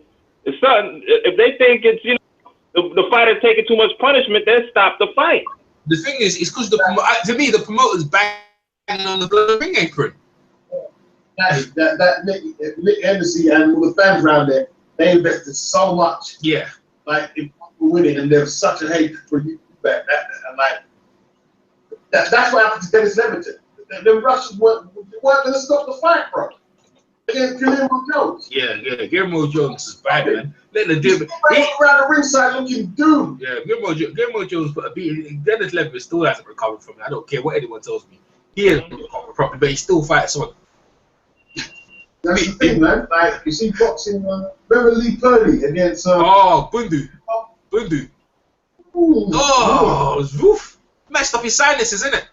But you know what? Yeah, listen to this, right? Hey, close on the two, fam. No, yeah. Let's go back a bit. So he had a title fight with David Alexander, correct? And Darren Barker was in and said they stopped the fight. And I said, why did they stop the fight for? It was okay. They goes, nah, he's not going to win, and he's just taking punishment, right? So when I watched that fight, I think, okay, then fine. But see, the effects from that fight must have lingered into the fight with Bundu, because that's what happened. What about Mayweather jacking Victor Ortiz's jaw and then Jose Silva Lopez finishing him off? You can go back further. See, Michael Watson against Eubank. McCallum done the damage. Like McCallum battered Michael Watson. Yeah, I remember that. They were bad beating, man. What happened after that? And he went in with Eubanks after that? Yeah. That was like a year later or a couple of months later, innit? Maybe about a year after or so. I thought you kind of won that fight. A lot of people believe he won that fight, though, you know? What was your take on that one? What, the Eubank fight? Yeah, the first one. It was controversial, man. I think Watson could have possibly got it. That's what people thought he did, and then that's where the rematch came, innit? Yeah. Oh, the rematch. Nasty. Yeah, rematch was nasty. We got the boxing terrorist that's joined us. I just say the freedom fighter. Benuma, what's your take on Broner missing the weight, my friend? He missed the weight? Yeah, he missed the weight. He over like how much again, Beats? 4 ounces. Yeah, 4 ounces. So he only 4 ounces. I mean, I just got home, so I didn't even know that. But 4 ounces, I mean, that's barely anything, bro. I'm not gonna shit on him too hard for it, but I mean, it just seems like typical shit he does. But I'm not gonna get on him too hard right now, man. He got stripped. He's been stripped of the belt. Actually, fair thing. If he wins the decision, he'll win the belt. But Broner's effectively been stripped of the belt. So what's your take? Bro, him being stripped of the belt, I mean, that's his own fucking fault, bro. I mean, you should be comfortable making 140, bro. Why are you struggling to make a weight that's in between your last two weights? He shouldn't be struggling like that unless he's really grown into a full-blown welterweight, which I don't believe he has. If he was really about his life, he'd have stayed down at 135 for way longer than he did. So I don't know what the fuck's Broner doing with the weight. But go ahead, Natty. Before, man, he ain't no real welterweight. No, I don't think so either, bro. He should have made that weight, but it is what it is. That's why I hope Theophane win. I already said I hoped he win before, and if he going to prison anyway, bro. It don't even matter. Oh man, everyone's on that prison thing, right? He's getting to prison, so it don't even matter. Yeah, but discipline, because if he stays like he can't, like he looks like he can't make 140. When he fought Paulie ran him close, he can't punch. Yeah, and like if he thinks Madonna's the only one who can light him up at 147, no, Keith Thurman will light him up. Errol Spence already knocked him out. Fine, so 147 is not a good look for him either. Nah, it's not. Bro, he's got to stay. If he don't go to prison and he keeps continue his career, he's got to scrape to stay at 140 as long as possible till all those guys have to move up to 154. Because I don't see many top welterweights he can beat. I don't think he can beat any of the belt holders. Gilbert would handle, bro. Like, yeah, easily. Easily. He's strong. It's sad that we have to have a discussion about Broner. It's sad. Yeah, because we looked at we was one of the guys here looking at his potential. It was so much on the upside. It was fresh, combing the hair. It's all gone. The whole act. Let me ask this though: did we just overhype him? No, because we went by performances and what he was doing. Like I can't remember they were talking about Ponce beat him. Yeah, we was like yeah. But look what he did to Marco. Yeah, but I watched that Ponce de Leon fight again the other day. Ponce did win that fight 7-5, bro. I ain't giving that. I did, bro. He was landing on mad overhand rights and banging his body. I had to give him credit for that. Hey, I had that fight a draw too, 6-6. Right. See, it's different. Yeah, people see it differently. Come on, your boy is challenging Kell Brook for the title.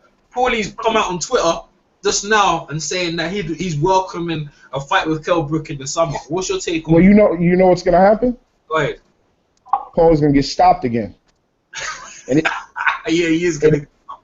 And if he don't get stopped, he's gonna get beat up for 12 rounds because he ain't winning that shit. Oh, yeah. Maybe 7 years ago, but maybe he could have swung it. Maybe, but I don't even know if he could have done it then. To keep it real.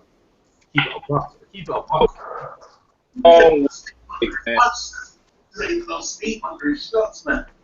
Shit out of PBA. What's that name? I said Kell Brook is a strong welterweight. He's a huge welterweight, and he beat the shit out of a bigger welterweight in Bizier. Yeah. Bizier is bigger than him in there. Yeah, well, Kell Brook looks like he's carved out of fucking granite. The motherfucker's ripped up from the fucking top to the bottom, son. He's mad strong. He'll fuck Paulie's little skinny white ass up, man. I like Paulie, but he'd take a beating, son. That's a silly fight. Man, commentate, fam. You were real nice at commentating. Yeah, bro. I think Paulie just want one more payday. Bro, you can't commentate if you can't talk. When you take them licks in your mouth, you can't say nothing. He'll probably last longer than he did against Sean Porter, just for the pure fact that Kell Brook don't like throw as many punches, but he's still getting knocked out in like 5. He gonna punish him with that jab and beat him up. Yep, and it'll probably be a referee stoppage, a mercy stoppage. That's a silly fight, bro. And I like Paul. That's a silly fight. Them guys, like, especially what I think is worse for guys like Roy, when Roy and Paulie and them guys commentate, they're right close to the action, and like they're just saying, I need to be in it. Yep, it's a bug. It's like a drug to them, man. They can't give it up. I know good and damn well Paulie and Roy made enough money, and Paulie getting the check from Showtime and all over every other fight he does in England and all over the place. He don't need to fight no more. You saw what happened to your boy Saddam Ali. You was in the corner, fall back. Shit. Fall back. Oh shit. Yeah, that's a good saying. Either fall back or fall back, motherfucker. Because either way, you falling back. You get your ass in that ring. Oh man, you guys are funny, man. I forgot about you guys. You guys are funny, man. I clown Umar on that hard about that, man. I clown Umar. That nigga caught a bad one, bro. I watched that fight again. He caught a bad one, man. He kept that fucking lead hand down the whole fight like a fucking silly nigga. I don't know who the fuck he thought he was. Motherfucker thought he was a prime Roy Jones. He had reflexes like that. He was bugging. Hey, once you get hit with two of them haymakers like that, you I'm saying put your hands up, bro. Get a high guard. Shell up. Do something. Yeah. What is you doing? I try not working for me. He tried something else. Like he just kept on getting hit with the same punch over and over again. Yeah, I mean this dude's damn near made the Olympics. He should be way more well schooled than that. Look, man, it was a bad fight. Like Vargas said, man, I give props to Mayweather for showing me how to fight. But it was like, that's who he was working with for years, and he fought tough competition. See, that's the thing, man. You know, like he was battle hardened, and I hear that Saddam picked his own opponents, or maybe people picking his opponents. Well, if he can't beat Jesse Vargas, he's in trouble at 147. Hey, that's the weak link. Did y'all hear what Jesse Vargas told 78 Sports TV about the acne on his back? What did he say? He said it came from the scratching from the gloves. Fuck out of here. I was with him until he said that shit. I was like, hold up. Man, he probably was juicing. Because when did Jesse ever have knockout power like that, bro? You have whiteheads on your back, man. You have to say something else than that, man. Bro, how many knockouts did he have coming in that fight? Like 9 or 10? 6. 6, right? Yes. Man, that dude, he might be juicing, bro, because he fucking flatlined fucking Saddam in that fucking corner. The fuck? I'm just saying. I seen Saddam get hit by that other, what's that little nigga that Saddam beat like 2 fights ago that got all that power, that dude, I think he's from Argentina. Abrego? Yeah, Abrego punched harder than fucking Jesse Vargas. He caught Saddam a few times and didn't knock his ass out. Yeah, he did. What the fuck? You got me thinking on some conspiracy shit right now, but I don't even care. This nigga still got knocked out. He still should have picked up his hands. Yeah, I wasn't accusing him until he said that shit. I was like, hold on, man. You're going to have to come with a better argument than that. He said between the gloves scraping him on his back and the sweat, that's what caused the irritation to happen. He called it the irritation. Them shit was bumps.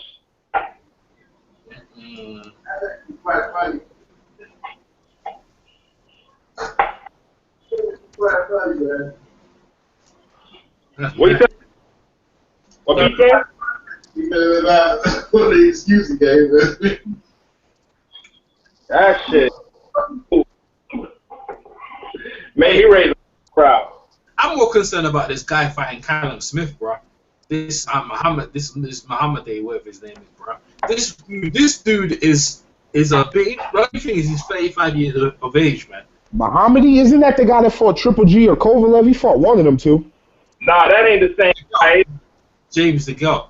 He's only got James DeGale on his resume, yeah. Like it's a different Muhammadi because the Muhammadi did fight fucking Kovalev a couple fights ago and he got knocked out. Kovalev, yeah, the guy Kovalev boxer. Now this guy's a fucking strong dude. He's 35 years. He's just won. He won the European title. Go on. Have you started these box records, James? What's the chance? I know he's been more active than Callum. Callum's been fighting layups, man. Since 2012, man. Callum's been fighting bums, man. Callum, this is a real fight, man. This is a real fight. Man, didn't Callum just flatline Rocky Fielding? Yeah. Yeah, he's the rookie. Yeah, Rocky fought for a year up until that fight, man. Rocky didn't fight. Well, hey, they were hyping that fight up like it was supposed to be something, and I said that Cal Smith was gonna get that boy that work. Eddie Hearn, yeah, sometimes makes for croppers, and this is a cropper, right? Because the thing is, yeah, they're putting Callum. Remember the talent Callum to be the dude, yeah, but really and truly, this dude, yeah, like James DeGill said to he's warned Callum Smith on Twitter. He goes, listen, don't take this guy lead because he burst one of James DeGill's eardrums. Bruv, he's a serious dude. When I was watching, I was like, oh, this guy's big and strong, bruv. He's got 20 fights with 15 knockouts. He's lost 3 times only on points. He ain't never been stopped. Never been stopped. Callum's been stopped. I think, man, Callum will slow that dude up, man. Callum digs to the body with that fucking right hook, man. He'll be all right. Callum's of 18 fights with 13 knockouts. This guy's at 20 fights with 15, so he hits harder as well. But not necessarily. They're on the same pace because if Callum gets 2 knockouts in the next fight, he'll be 20 and 15 too. They're on the same career pace. Yeah, he got to get 2 more knockouts, though. Yeah, that's true. I'm going to put my money down on Thing, and I'll probably go, man. I'll be losing money regularly. I'm going to kick one of these gold man down here. Shit. I got Ashley Fairfield winning that fight, though. Ashley Fairfield, I'll be losing money regularly on that thing. You try to say he's cashing out? Yeah. Why, man? He's won all his last fights. Why would he cash out? They ain't bringing that Muslim brother in there to win. He's a legit European shit. Come on, he's not coming here to get bashed up. Bro, let me tell you something, yeah? His last fight was in 2015, yeah? He's been busy. Yeah, he's been busy dude, bro. Who's calling you? Chris. Yeah, you can pick me. Yeah, what up, Chris? We're live. Chilling. I see y'all need a video today. Yeah, man, we're live online. For me. Yeah, we're live. Yeah. Got EJ, we got Ben Umar, we got. He got the link. He got the link. He ain't trying to jump in. He ain't trying to jump in. Yeah, you got the link. Yeah, he's there. You ain't looking. I say everyone. Now, Umar, you got the link as well. They ain't bringing that brother to win. They ain't bringing him in to win. Nah. You're gonna lead, EJ. Alright. Because right now they're sniffing around, having a couple of fights and then get a world title shot. They ain't looking to get please. Did you see that fight, bro? Did you see that fight with James DeGill was fighting for his life in that fight? Bust the man, boss. I thought the guy's strong as hell, man. James won because James kept it a buck and kept moving. What is? Well, Callum's got a long jab, man. He should be able to stick that in that dude's face all night, bro. I like that trainer, bro. The guy, I think they might. Listen, I'm calling the upset. Adrian Boxing Live is calling another upset. EJ. Yeah. James DeGill injured with this fight. That guy caused it. He caused the injury, yeah. Yeah, that guy, he was the Hamidi who caused the eardrum break. He goes, I think my eardrum's busted. No, he had a body. Nah, but he broke his eardrum in that fight. That's the Hamidi who banged his eardrum. That's not the injury, though. That's not the injury. He got another injury. There was something with his arm or his leg or something. Oh, that's another injury, but he broke it in that fight. I remember he burst his eardrum in that fight.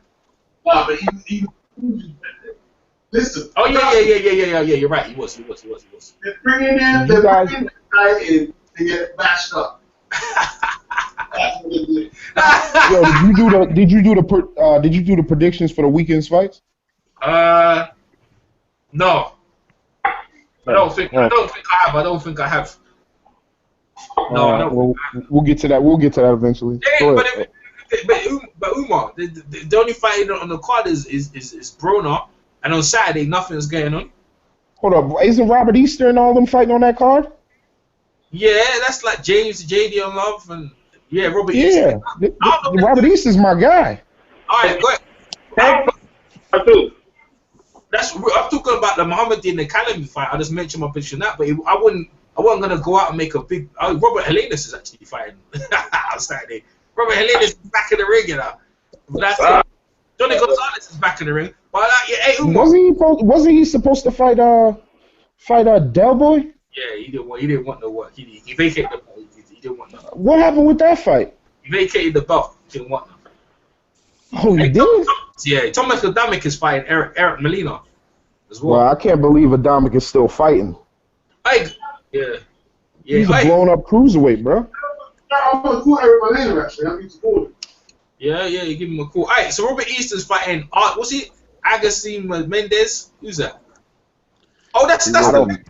That's Argenis. Is that Argenis Mendez? Yeah, Argenis Mendez. Yeah, that's a good fight, man. That guy's a former super featherweight champion, eh? You're backed by Bronson. Oh, manager at Taco Bell. Yeah, Janion Love's fighting Michael Gambino. And what's his name again? Anthony Peters is fighting Samuel Nesquez or something.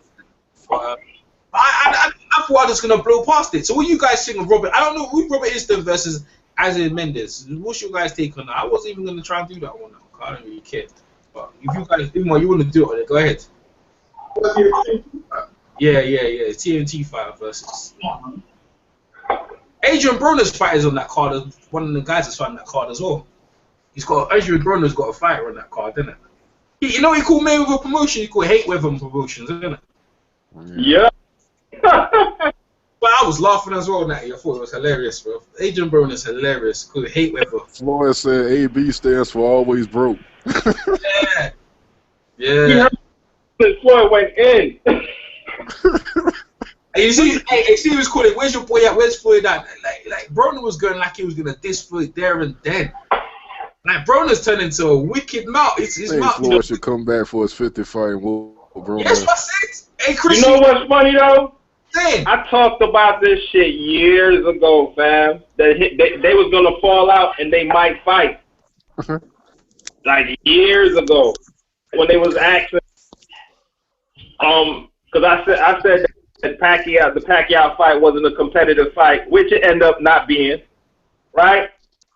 And they like who would be an opponent? I call out Sergio Martinez, Devin Alexander at the time, but this was 2013. And I said that'd be a joke of a fight. No, the way him and Adrien Broner was going, the way him and Adrien Broner looked, at least the personality he was giving up. In a few years, Adrien Broner is gonna fall out with Floyd, and they might get in the ring if Adrien Broner could stay on pace. You know what I'm saying? But at least the falling out part came true. Bro, that's easy work for Floyd, bro. That's a silly fight too, man. It's a better fight than Berto, though. Yeah, it's better than Berto. Nah, no it ain't. Not really. Not really. Still got more. Berto beat Broner at 47. Yeah, I believe he would. I believe Broner would be in for hell against Berto at 147, bro. 47, Berto will whoop that ass. I think he'll lose a lot of fights at 147. Yeah, we were talking about that earlier, bro. We can't really see many people he can beat at the top level. He barely beat damn Paulie Maldonado. Exactly, and that's pretty embarrassing. I thought he lost 7-5, me personally. He definitely got outworked. Errol Spence got offered the fight against Fing, and he didn't want the work. He didn't want that work, bro. Who, against Thurman? No, against Randall Bailey. Me and Natty just interviewed Randall Bailey. He didn't want it. Huh? Yeah. Randall Bailey got offered the fight, and he changed his mind. Why would you fight the fucking Knockout King, man? That man's a fucking threat. He's a fucking threat.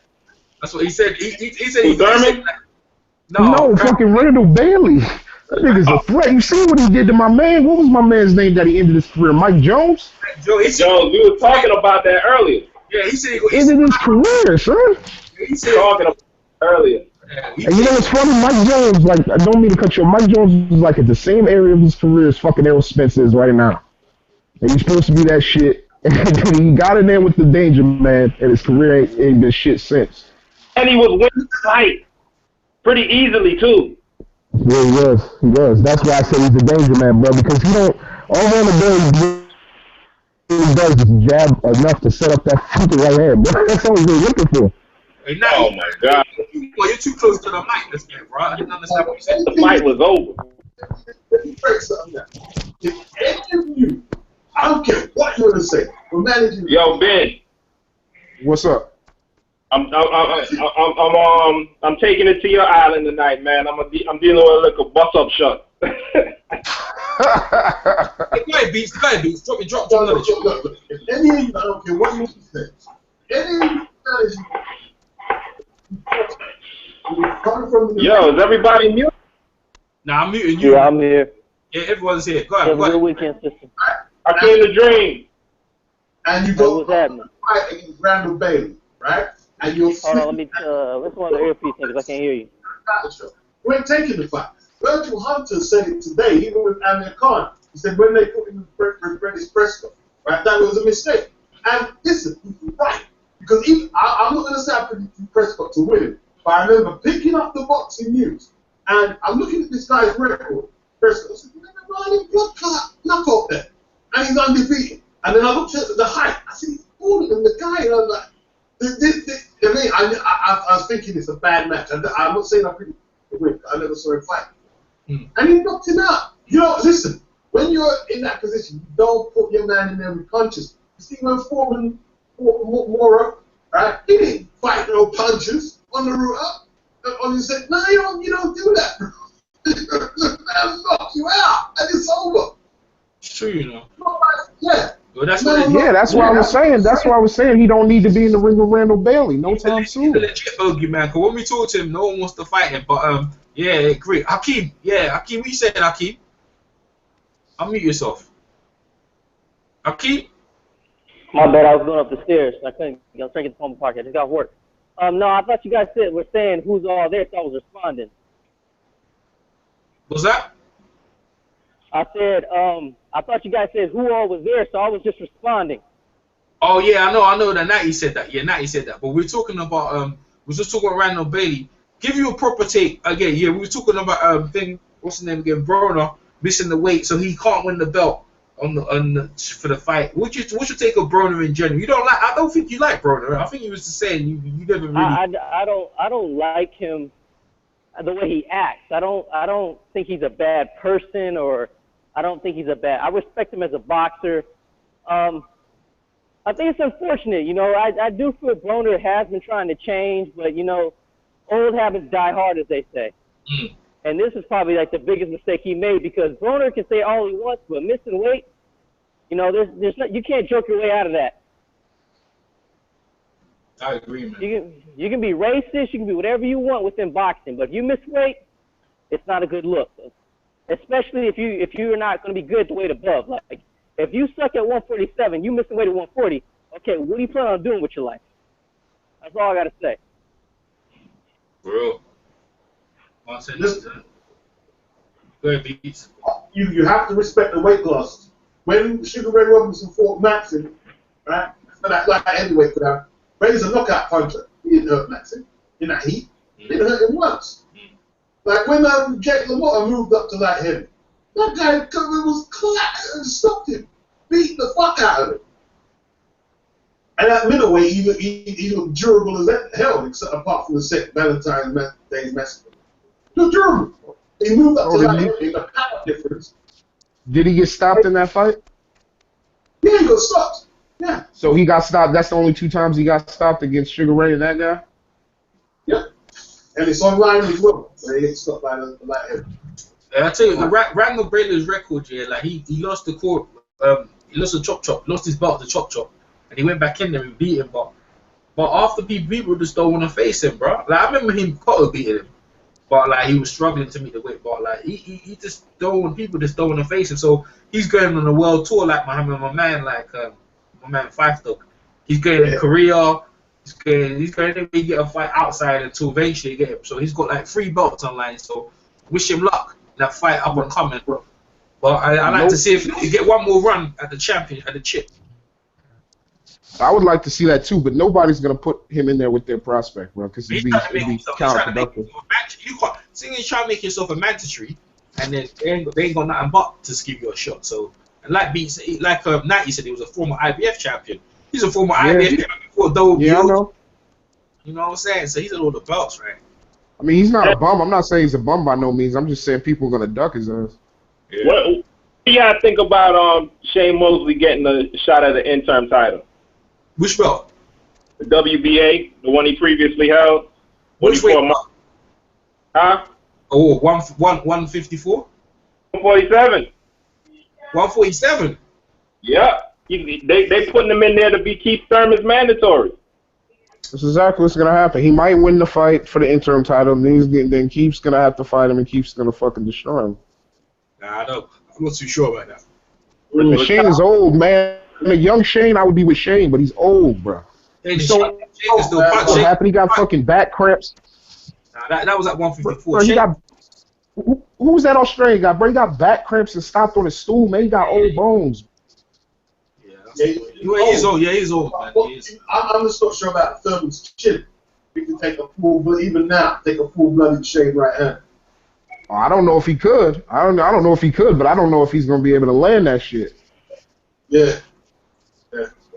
If he lands, all bets are off, man. Shane could fucking knock anybody out at 147, bro. Anybody. I tell you what, man.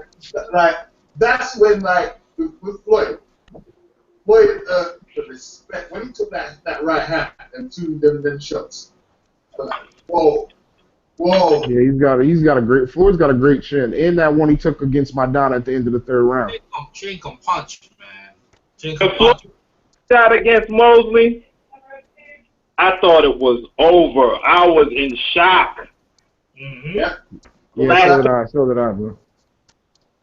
I was like, oh shit, I'm gonna have to eat some crow tomorrow on YouTube. Yeah. But the things that he showed to come back and dominate for the rest of the fight, I was talking so much shit on my video, man. Hey, I picked Mosley in that fight, actually, you know. But I make videos them times though. But I picked Mosley.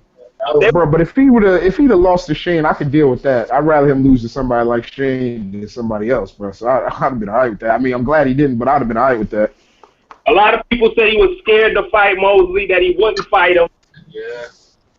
And they had to come to my page. They made excuses why, of course, all of us was old. They made mad. They had to say, all right, you was right, rah, rah, rah. And the way I said he would beat him was the way he beat him minus him being hurt in that second round.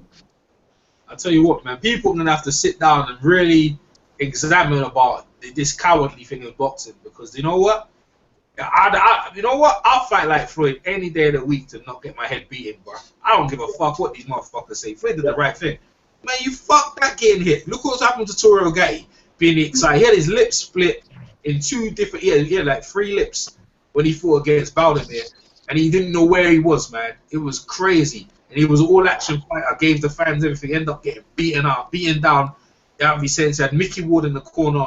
It was, I mean, and then he had no business. He had no business at that fucking weight fighting Baldomir, man. Nah, but this is good because the HBO still trying to get you thing. Yeah, they got you. Yeah, they're still trying to put him in there to get beaten up. Is what they were doing. Hey, Floyd said it from time. Ain't nothing cool in standing there getting someone punching in your head. There ain't nothing cool about that, man. There's nothing. Vargas took some beatings, right? Yeah, he did. Vargas is like still slurred a bit. Took some. The Trinidad ones were fucking wicked. Man, I could have sworn I saw a video where Vargas was talking about he's coming back. Yeah. Yeah, I could have sworn I seen it. I could be mistaken, but I swear I saw it. I think I seen that somewhere. Hey man, I know they let Mexico. They give you license, so I don't know, man. Margarito's eye, man. You know, who's gonna pick me up? Man, that's a dude. Recently, I watched that David Reed fight, right? Oh, God, he caught a bad one. They would play it on Showtime. You know, because they're doing the 50th anniversary, so they're playing a lot of good fights on Showtime. You know what I'm saying? You talking about David Reed versus Trinidad? Yeah, man. Look, that's another dude. For different reasons, he didn't have no friends, man. He didn't have no friends. Let me tell you. This is just my opinion. This prospect, he came out of the Olympics with that gold medal. He had that right eye situation, that flap on the right eye, coming out of the games. Mm-hmm. they already had plans for him to go pro, right? But if you're his friend, if you care about him, you're like, you know what? You won the gold medal, find something else to do. You know what I'm saying? Mm-hmm. You're not going to make it far with that. You know what I'm saying? You're going to actually do more damage to your eye if you continue fighting, especially at the pro level with no headgear. But no, they wanted payback on their investment. You know what I'm saying? And threw him in there. And that's why he ended up getting that title so early. Because they know they couldn't wait too long. He started a rat against Trinidad, but when Trinidad landed, it was that rat, I think. No, it was a rat. Trinidad snatched his soul, man. But he was way too early. He was always open on that side of his face, fam. He could fight. He did well with one eye. But by the third round, you could tell that his eye was closing every time he went out there. I'm like, he was good in that Keith Mullins fight when he beat up Keith Mullins and got the belt. Yep, he did. They did that dude a real good by putting him in there, man. Because where is he now? Yeah, only had 14. They was talking about him fighting Bernard Hopkins, Natty. I got a boxing book with him and Bernard over there. Oh, good. Yeah, right. That would have been a beatdown of epic proportions. They both from Philly. They was talking about them fighting. Yeah, one class apart, but that was never gonna happen. Trying to kill the boy, man. But you know what? I tell you what. From England, yeah, I really because I'm old enough now because I remember when the Watson and Ben thing happened. I was kind of young. This sport is fucking dangerous, bro. Now listen, let's go back to the MMA thing with Nate Diaz and Conor McGregor. That's why you tap. So you guys are trying to say like it's cool to get unconscious. It's not cool to go out unconscious, man. It's not cool to someone rendering you like that. Just tap and you save yourself. Look, of course it's not cool. But when you build yourself up as this warrior, all-out warrior, that's your problem. Yeah, but exactly. That's what you can't let a fucking female outdo you in the same move. She didn't tap and you did. Yeah, but that's in boxing. And you talking bro, but he's talking all that shit about being this Irish warrior and he's the best and blah blah. I'll never do this. I'll never lose. I'll never do that. And you let a female outdo you? It looks real suspect, bro. I know what you're saying though. I would tap. Don't get it twisted. I'm not letting nobody choke me unconscious. Fuck that. But still, he talked too much shit. Against Frank Shamrock, I think it was. And he let the guy choke him out, unconscious. You could have tapped several times and you attacked him. I don't think that was you. Bad. Bad. Ben, you're not a warrior. What's up, man? Who's over there? I'm talking to Ben. I said, Ben, you're not a Trinidadian warrior? You gonna tap? Nigga, listen, I'm a heavyweight. If one of them big, crazy, steroid-inducing, methamphetamine-filled white boys put me in a chokehold, I'm fucking tapping out. I don't want one of them motherfuckers to get a slave flashback. Fuck MMA, bro. I don't do that wrestling shit. I don't want to wrestle with nobody, bro. Oh, shit. That shit's crazy. He was talking cash shit. Oh yeah, so he's talking way too much, and then he tapped quick as hell too. It wasn't even like he tried to get out of it. It was quick. He didn't even no resistance. No, just immediately tapping. I was surprised. I was like, damn, that was quick.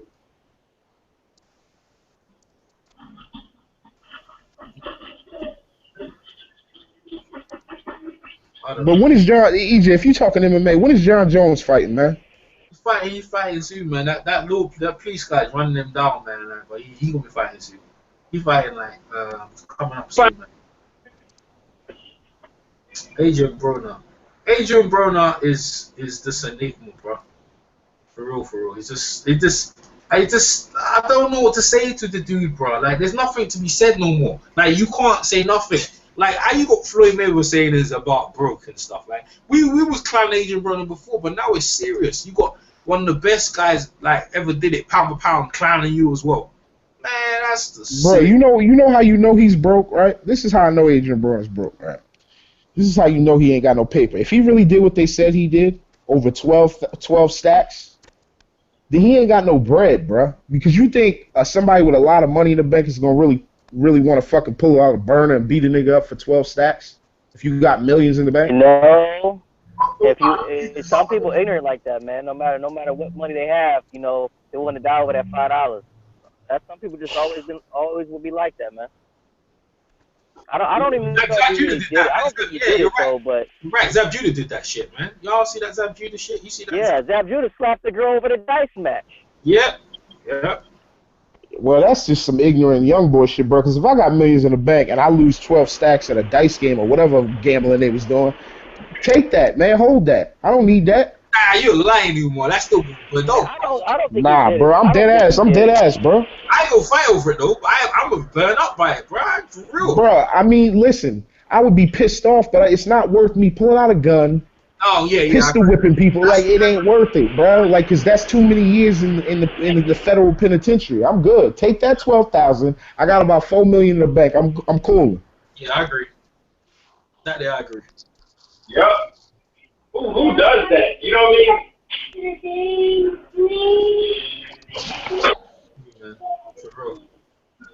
In his house, I know bowling alley, in his house, watching some old school videos, doing sit-ups, looking after his children, and actually should have been there. Yeah, of course. He should have been. He's a fucking idiot, bro. He put himself in such a fucked up situation, bro. And you know these judges in America, these good old boys don't play with no black man, bro. They love to make an example out of a black man, bro. They love it. That's bad. Especially a famous one. Shit. Man, he's gone, bro. I'm gonna put my money down right now as we speak. I'm putting my £10 down. I'm taking Ashley right now. For real.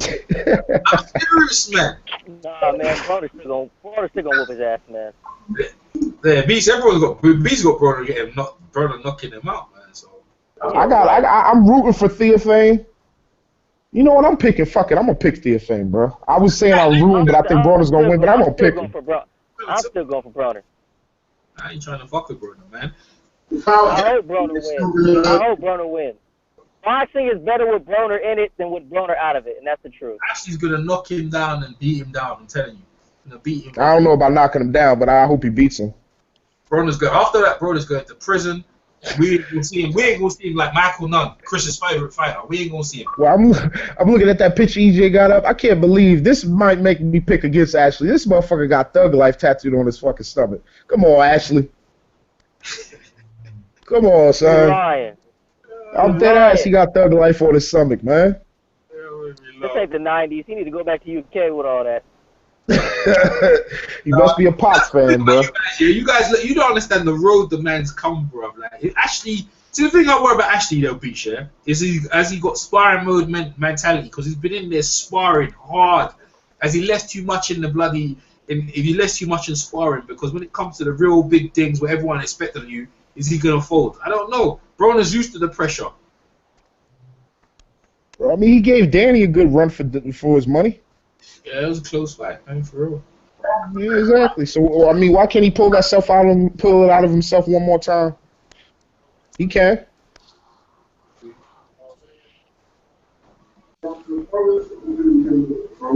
My question is, why would you name your kid Ashley? Why would you name your son Ashley? I'm still wondering why. Why what? Why would you name your son Ashley? There's a lot of bro. That's a British thing. There's a lot of British people that are named Ashley. Why, is that a female name or something? Yeah, that's a female name. Yes, it's a female name. Yeah, no, my homeboy named Lacey. That's a female name, but it's like Lacey. Yeah, Lacey's a female name as well. Yeah, but you're not gonna find it. You're not gonna find about the boxer. Bro, you probably find less than 1%. I say something about Jeff Lacey. Yeah, that's what I'm thinking about. Bro, no, Ashley's quite common over here for dudes. Yeah, that's what I'm saying.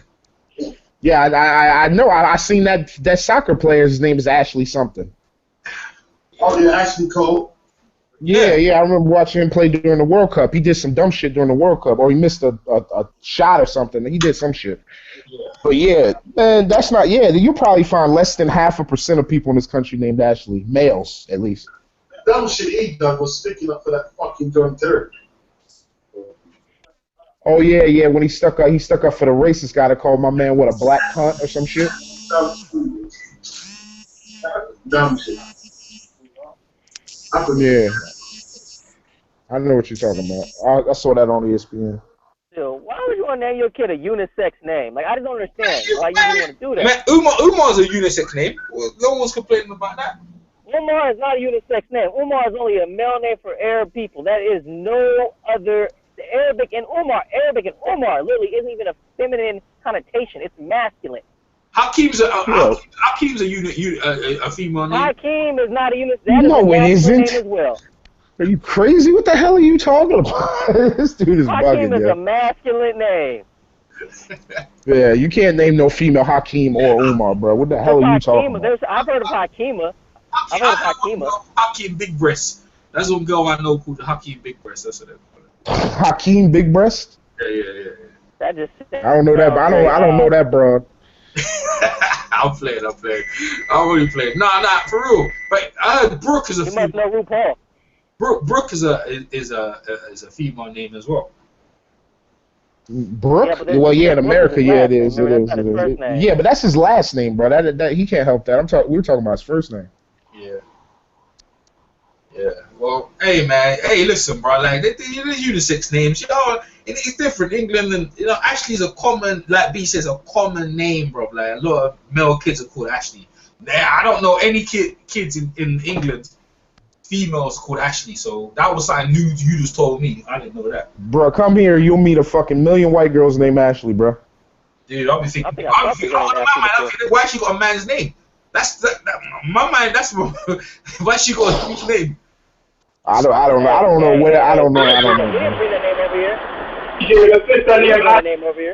What was that, Nai? The sister named Ashley, easy. Oh yeah, Ashley. Oh yeah, the boxer, the Jamaican boxer, and your sister as well. Okay. Exactly. See, I told you it's a female name. His sister's name Ashley. That's a female name. Hey.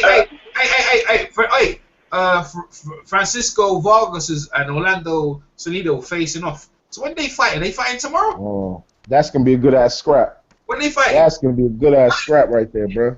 When they fight? Oh yeah, hey. Hold on, 1 minute. Are they fighting today? They fight tomorrow. When they fighting? Shit, where did I see it? I see it somewhere. Yeah, okay. I don't think so. No, Francisco. When are they fighting? Because that's a good fight, man. Yeah, that's a great fight, bro. That's a great fight right there. I'm going. Salido's old now. He's too long in the tooth. I think Francisco's gonna end up stopping him, but it's gonna be a good scrap. Bro, let me throw something in the mix, man. What do you think of Dante's journalism this week, man? Dante pulled it out, man. Dante's been working that thing. He finally found something, and he finally found something to stick. Where he caught Angel Sanchez straight in his game. Yeah, bro. He's never. I doubt he'll ever get another interview with Abel, yo, because he put Abel on Front Street, bro. He made him look like an idiot. Wait, what happened? What happened? Angel was there. Angel was there spinning. He's got spinning about how Ward should never get in there with Kolev, and Dante called him out, man. Called him out in his bullshit. He goes, how about going up on the weights? How Triple G shouldn't go up on the weights. But yeah, he said Triple G couldn't fight Crotch. So yeah, they wanted to fight Crotch and Chavez at 168, so he just called him in his bullshit. Called him in his bullshit for real. You guys are still talking about that? It's not that we're talking about it. He just caught the trainer out there with it, so it was fucking funny. Because Hakeem likes Kolev. That's what it is. That's what it is, right? Hakeem. Yeah, Kolev. I mean, Golovkin. Oh yeah, he loves Golovkin. Yeah, he loves. I like Ward more than I like Kovalev. I like Ward a lot more than I like Kovalev. I actually like Ward more than I like Golovkin, but I just don't have his. Both of them need to be thrown in the dust. Choose sides. Both of them. Man, I hate Kovalev, man. I hate Kovalev, bro. I refuse to choose sides, man. I love Ward more like the other two fighters. That's true, but I like them all. I don't want to choose sides. Bro, I hope when Kovalev gets in there with Ward, he gets that Magomed treatment, man. Fuck that dude.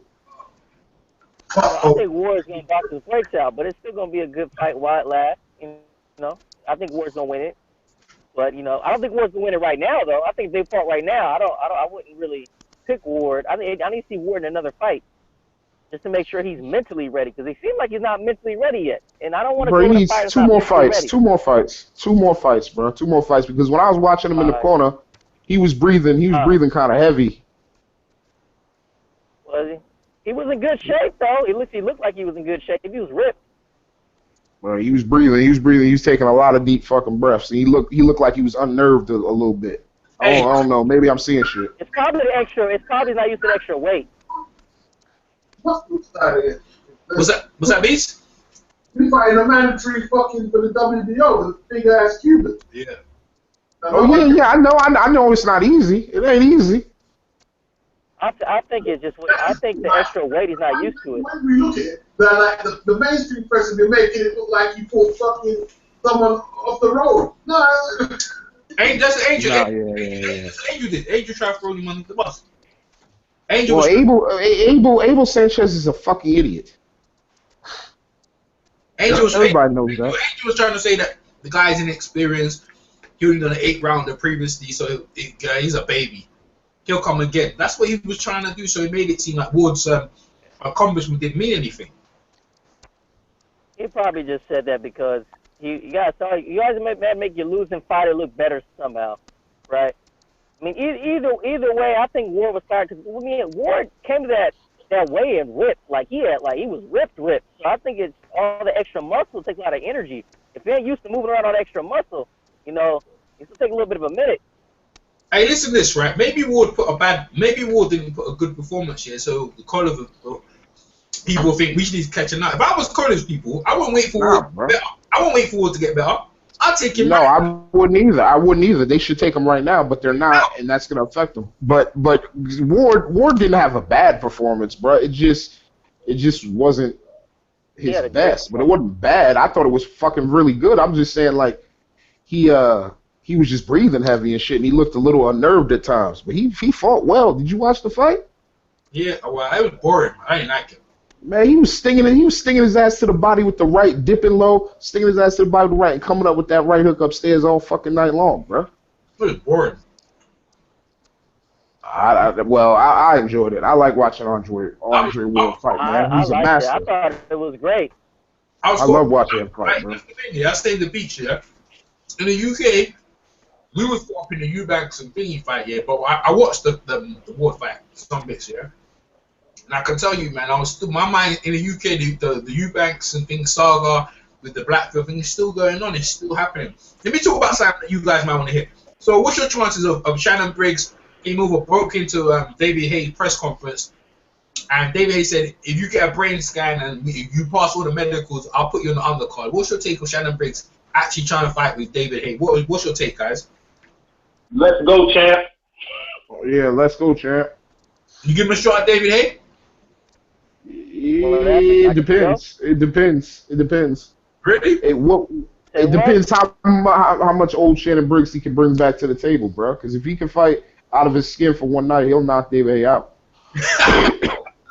Listen. He went the distance with that Zambrano love from Eric Molina stuff. And Anthony Joshua dropped him 1 round. But that was just 2 years ago. That guy took him a distance. He ain't recovered from that. Scoping, man. He ain't recovered. Nope. Yeah, he's old. I mean, he's old. That's why I said he's going to have to fight like a great fight for one night. Take it back into the damn way back. Shannon is just trying. I don't know how he's making money out of what he's doing. He's just trying to build up some hype, and I don't know what he's doing, but he's not. To me, I don't think he is a contender. Bro. I mean, but look at what David Hayes just did. David Hayes fought that white guy that nobody's ever heard of, probably was ranked 100 in the world. Why not fucking fight Shannon Briggs? It'll put more people asses in the seats. It'll make more money. It would make a considerable bit more amount of money. Briggs winning the fight, but it's going to be entertaining while it lasts, and the price is going to be off the hook. Yeah, but listen to this, right? Watch this. Shannon Briggs will be done, and you see the beating he got from Vitali. It was the same guy he's rolling around with. Let him take all that beating. Yeah, that was years ago, though, bro. Nah, but it was the same guy. Shannon Briggs is the champ, man. Shannon Briggs is the champ. Well, what? Former two-time champ. Yeah, exactly. Former former technically undisputed champ if George Foreman wouldn't have got stripped of his shit. Yeah, former lineal champion Shannon Briggs, former champion Shannon Briggs. Let's go, champ. Nah, Lennox Lewis was the champion, bro. Let's go, champ. I mean, lineal champion, not undisputed lineal champion. He was the lineal champion when he beat George Foreman, bro. Hey, let me say his piece. Go ahead, Beats. The Tommy fight was horrible, man. Like, there were certain times the Tommy just put the jab, and then he didn't even jab, just held the jab in Shannon's face, and just followed through them right crosses. It was like, Yeah, that fight was brutal, bro. Like, anybody who hasn't seen that fight needs to go watch it, because that was a brutal beatdown. Yeah, and he had the asthma thing going on, too, so he was out of shape, he was out of breath. He couldn't even defend himself. Bro, he was in the hospital, I think, for like a month and a half after that fight, bro. Crazy, man. But he came back. He's a champ. No, I don't know what the hell you talking about. That's a champ right there. That's a champ. I'm glad he did that, though, because Kevin ain't out of his damn mind for fighting somebody number 35. I'm glad somebody said something, because that was ridiculous. He could punch. That's his saving grace. That gives him a shot against anybody. That equalizer. But other than that, you know, it shouldn't be a competitive fight. No, it shouldn't be. It shouldn't be. Why we even talk about this guy fighting contenders? We don't know if he can pass a medical. And David Hayes said that too, and he's right. There's no guarantee Shannon Briggs can pass a medical. Yeah. He's been passing him. He's been passing him for his last couple fights. He's been fighting. What are you talking about? No, in Minnesota, Florida, and then they're not big boxing states. America's got a lot of states, and they've got a lot of dodgy commissions and a lot of. Well, that's true. That's true because it's not one because commission. Every state got their own fucking rules. Yeah, but Shannon will pass the test, man. It's not like he's some kind of slob. He'll pass the test. Yeah, I don't see why he wouldn't pass the test. I don't see what's wrong with him physically. The dude's more fit than everybody on this damn chat is, man. The dude is thick. With asthma.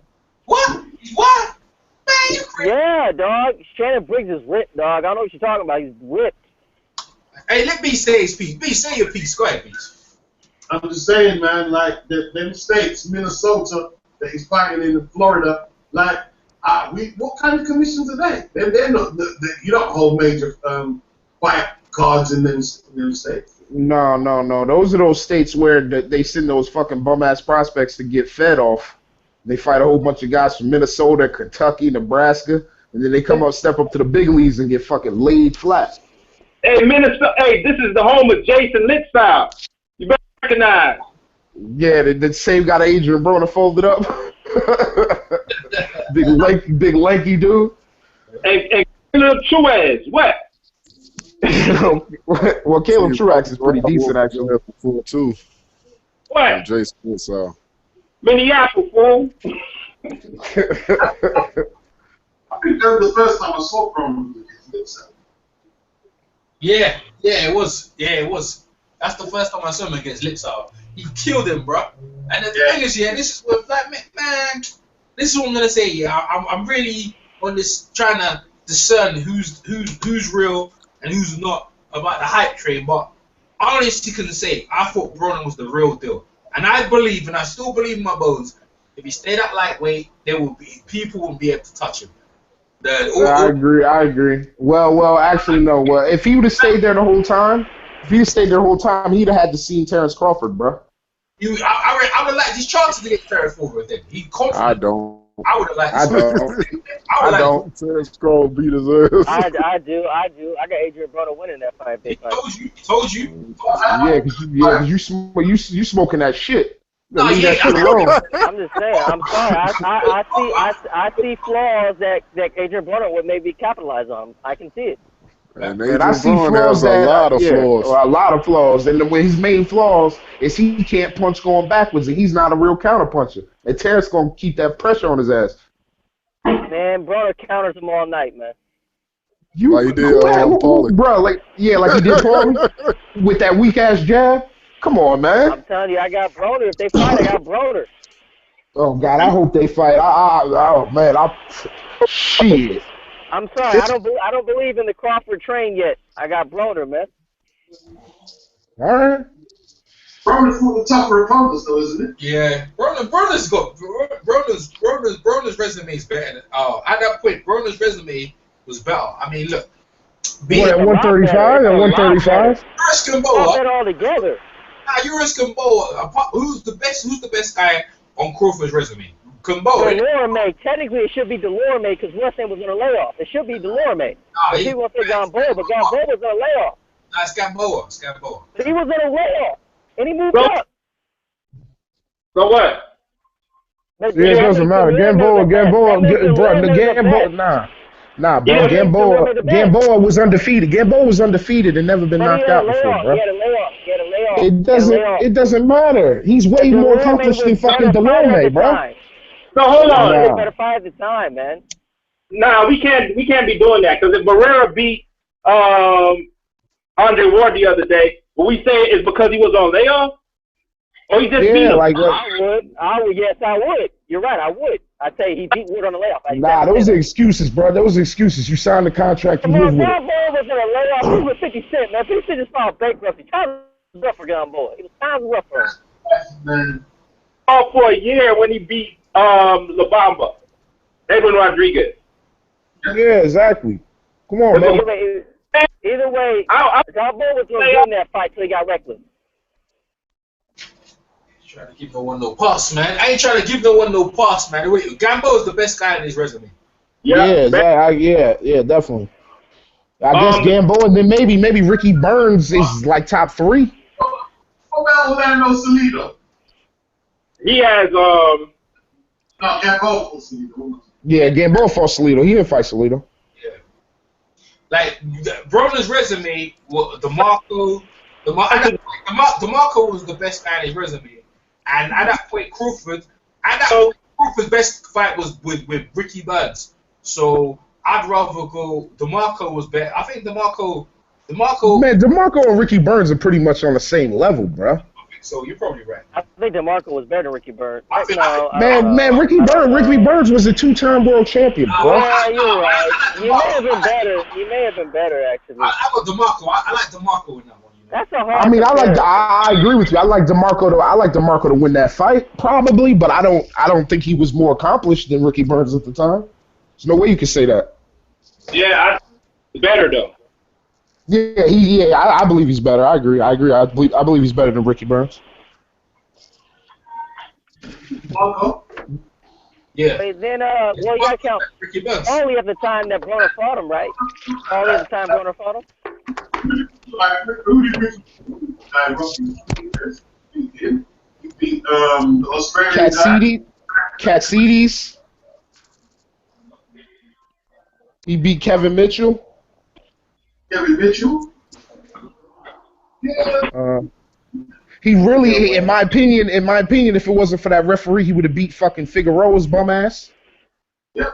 That would have been a good, solid win for him. He's got some heads under his resume. Not the best, but not the worst either.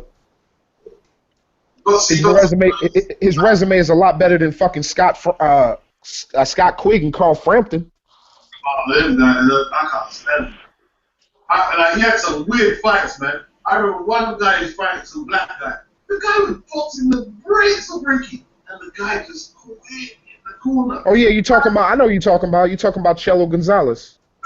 Yeah. That fight got my head in that side. Yeah, it did me too, because it was like he got tired from beating his fucking head in. Like that's what it seemed like. Like I don't know what happened. Sat down, man. He just sat down. I didn't get back up. Bro, I'm telling you, the check must have cleared. They paid him to lose that fight. Somebody sent a check his way, and his manager whispered in his ear, his corner manager, like, yo, they sent that 100 large. And he's like, fuck it, I'm going to sit down on this bench and act like I'm hurt, man. That 100 stacks a lot of money. I don't care how good we stacks. If I was his corner, man, I'd send him back out there, use the other hand, and get him to that. Exactly. What's my man's name? What's my man's name that was fighting with the Furies? He got robbed, but he beat Adamic. Was it Adamic with one hand? Chambers. Eddie. He beat Povetkin, I thought. Chambers, I know you're Eddie Chambers. I thought he beat Povetkin. Yeah, he beat fucking old boy with one hand, and like he said, his shit was broke. He ain't fucking sit on his fucking stool. What you say? I thought he outboxed Povetkin. I watched that fight. I'll watch it again with you. I thought Eddie Chambers beat him. That's huh? No, he ain't stopped him. They went the distance. Okay. They went the distance. I don't remember that fight too well. I can't wait for a while, man. Watching that fight, I watched last night. I watched that fight. Deontay Wilder gonna knock Povetkin out. If he don't knock him out, he's gonna be. I think he should beat him very easily. Just keep him on the end of the jab and shoot them straight right hands. That's all he really needs to do. That's all he ever does. No, you crazy as hell. Deontay Wilder's working in some new shit, man. He knocked fucking Spilka out with a fucking right hook. That wasn't no straight right hand. It was a short right hook. He's been working shit in. Than that, it was a short right hook. Yeah, I know. But you said that's all he throws is a jab and a 1-2. Basically, I'm like, nah. I was saying he throws more than that. I was saying a joke. Oh, all right. I thought you was turning into Doodle Brown on me. Go watch that Eddie Chambers fight. Wilder. I don't like his resume, but he's getting a lot better. I support Dante. He's the only heavyweight we got, man. What do you mean? Eddie Chambers was busting damn Povetkin face up with a damn jab, and I'm wondering what Wilder gonna do to his ass. Eddie Chambers don't even hit that hard. No, he doesn't. No, he doesn't at all. What's gonna happen with WBA belt then? With Lucas Brown and who's Louis Ortiz gonna face now? I don't know. I guess the belt is vacant. Now the belt ain't vacant yet. They're still doing the investigation and like just to get the B sample. So until then, the belt's still vacant. Like, hey man, a lot of people Beast is right. People are thinking maybe he did take something. You know what I'm saying? I don't know. Maybe he did, maybe he didn't. I really don't care. I don't give a fuck about Lucas Brown. I retract that. Beats said he took something. Let me tell you my position. Go ahead, Beats. Go ahead. They caught him with something, right? And I don't see why he's different to anyone else. Like, don't tell me that when he took the drugs and this is why he would do it. He got caught, right? And just like everyone else, until you can prove yourself innocent, guilty, right? Simple as that, right? That's what I'm not saying he's no worse than anybody, but you know what's pissing me off is, oh, Lucas is a nice guy. Lucas wouldn't do that. Lucas is get the fuck stop. Stop. Hey, yo, it was a horse meat. Annoying me. It was annoying me. Yeah, I don't have that fucking sympathy for Lucas Brown like that. I don't want to hear that shit either. Nope. He should say it's horse meat. It was horse meat. Man, he was in Russia, bro. It could just be some fucked up shit they did in Russia. I don't trust that fucking country, man. The thing is, though, when Galahad got done, they said, yeah, you might have got spiked by your brother, but it's your responsibility. That would be one of Lucas' responsibility. Why is everyone making excuses for it? I don't know. I don't know why they're making excuses for him. Yeah, Mr. Bashir said they got a man who sleeps with the water and the food in the Klitschko camp. Yeah, I know. That's what we were talking about yesterday. Because Tyson Fury said when he went over to fight Klitschko, he brought all his own water and all his own food. Yeah. He wouldn't eat none of that shit. He didn't trust nobody, and that was the best way to do it. That's how I would have did it as well. You want some water, Fury? Nope, got my own. Aquafina. Nope, exactly. I'm good. My shit is bottled up. Yeah. I like you right here, man. You want some cigarettes? I'm good. You can't trust no fucking foreign country when you're fighting their man. They might try some shit. That voodoo spell on him before Ali fight. Yeah, man. I don't care that, it's his responsibility. Keep the tight shit. Like, but some of the excuses, like Berman Stavern that time, when he was saying that like he didn't know he was supposed to drink water. against Wilder. I was like, what are you serious? You sound like a 5-year-old. You're a world heavyweight champion of the world, and you didn't know you were supposed to bring. Yeah, that's pretty fucking stupid. Man, drinking Coke and soda. Bro, all Coke does is make you more dehydrated. So if he was drinking that, he's a fucking idiot. Both times. Man, that motherfucker was eating that Haitian spaghetti where you put the fucking noodles with put some motherfucking ketchup on that shit. What the fuck is that? No. Oh, exactly. It's disgusting. You guys eat over there, man. That's slob to it. Nah, bro, we don't eat spaghetti with ketchup on it. That's some Haitian shit, bro. I never ate that shit, at least not me. Yeah, I mean, I ain't got nothing against Lucas Brown. I got nothing against him. I'm just treat all the boxes the same. That's all I'm asking. I'm not asking for no more than that. Treat all of them the same. Right? I gotta come back in, fellas. My phone about to die. I'll be back about 10 minutes. Yeah. All right. Talk all types of crackhead and Tony you but fucking that don't come back. Right? He didn't get none of it, but they did. That's what I'm saying. Yeah. So when's that Martin versus Joshua fight? That's in a couple of weeks, isn't it? I don't know. EJ, what's the date on that? I know you know. What's that? The Martin versus Joshua. When's that fight? Oh yeah, that's the 6th, isn't it? Is that the 6th? Yeah, I think it's the 6th. No, not the 6th. It's next Saturday actually. Yeah, next Saturday. It's next Saturday. It's next Saturday. Damn, it's only 2 weeks away. No, one week away. I swear. Actually, you know what? Yeah, maybe 2 weeks. 2 weeks. Yeah, it can't be this Saturday, bro. It's probably the Saturday after that. Yeah, Saturday after. Damn, that's great, bro. I can't wait for that fight. Oh, I'm loving that one, man. I'm loving that. Can't wait for that. Yeah, I want to see what turns out in that. You know why I need to see that fight? I need to know why Charles Martin is so confident to come over to you, beat up Adrien Broner, and just walk back over there. Because I don't know much about him. I've seen him fight 3 times. I need to know why he's so confident. Why did you take that as your first beat? Why? Bro, he must see something. He must see something. He sees something. He definitely sees something. But he has something I don't know about. Yeah. When I was watching, yesterday I seen the preview to the fucking whatever they call that shit over there when they sit face to face. They call it face off over here, but I don't know what they call it over there. But he just seems like he's fucking confident as a motherfucker. The shit he was saying, he ain't scared of Joshua at all. Joshua seemed like he more nervous than Charles Martin is. Yeah, I think Joshua has a little nerves. But I don't think it's a bad thing though. Not necessarily, because you could be nervous and it could keep you on top of your game, or you could be nervous and it could fucking make you fall apart. It's just different people react to it differently.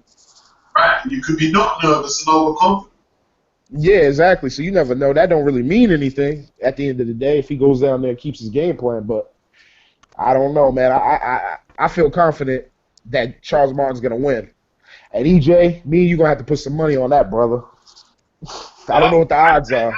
Listen, I'm making a prediction nearer the time because, like, you know what I mean? Like, this is big money right here. Oh, you got Charles Martin already? I did, but it's the serious stuff. I have to weigh it up. I have to see the weigh-in, press conference, media workout. Man, I have the liberty of going down there and actually seeing these things as they come. Because you know, Beats and Umar and the rest of the panel, that when Vladimir, when he was Tyson, before the weigh-in, right, and the press conference, you kind of had Vladimir, but then you saw Vladimir doing the chicanery, the pendulum swung.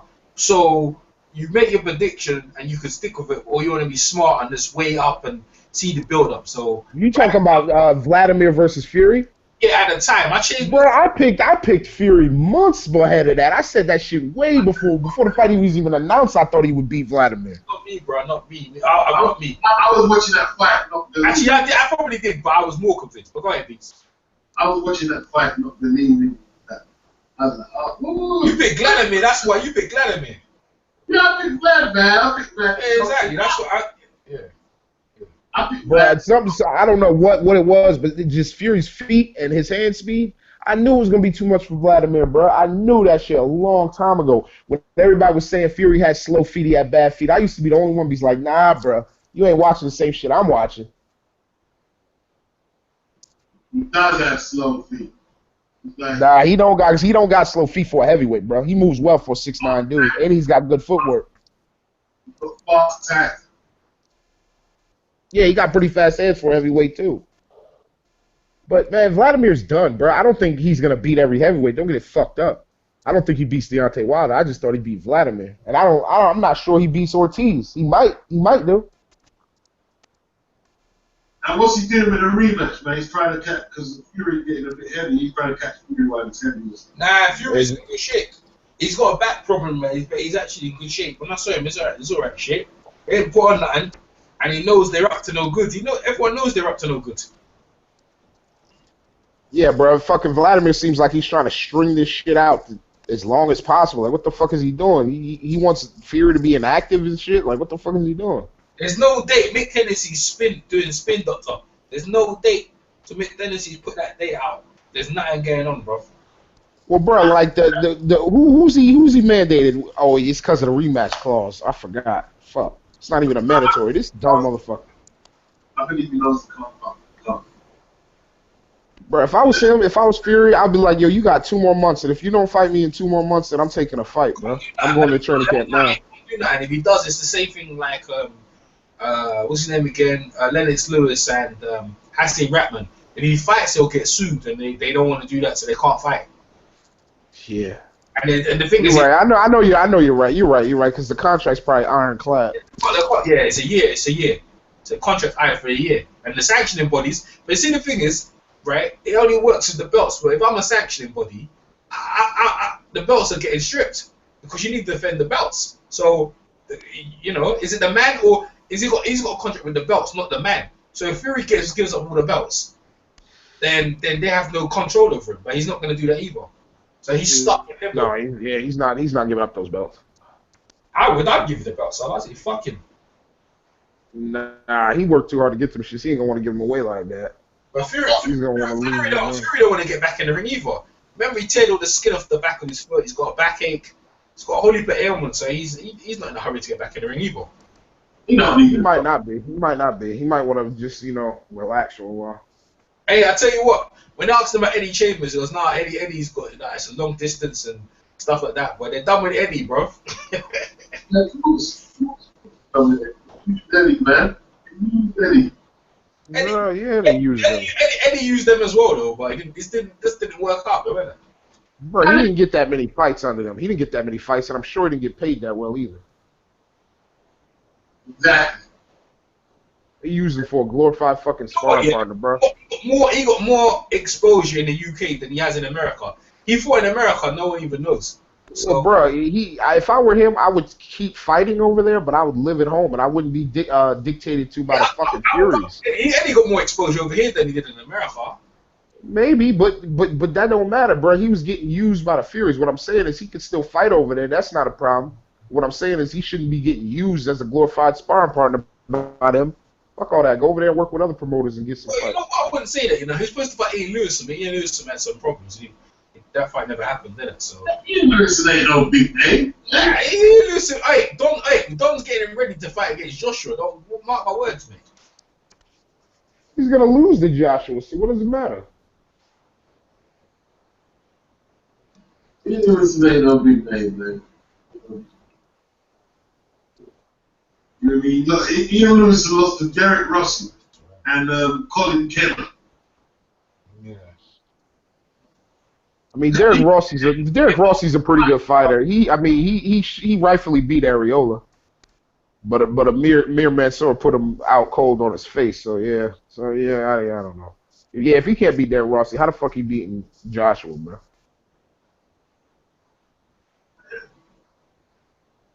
I can't wait for Charles Martin. I'm excited. I need to know what he's about.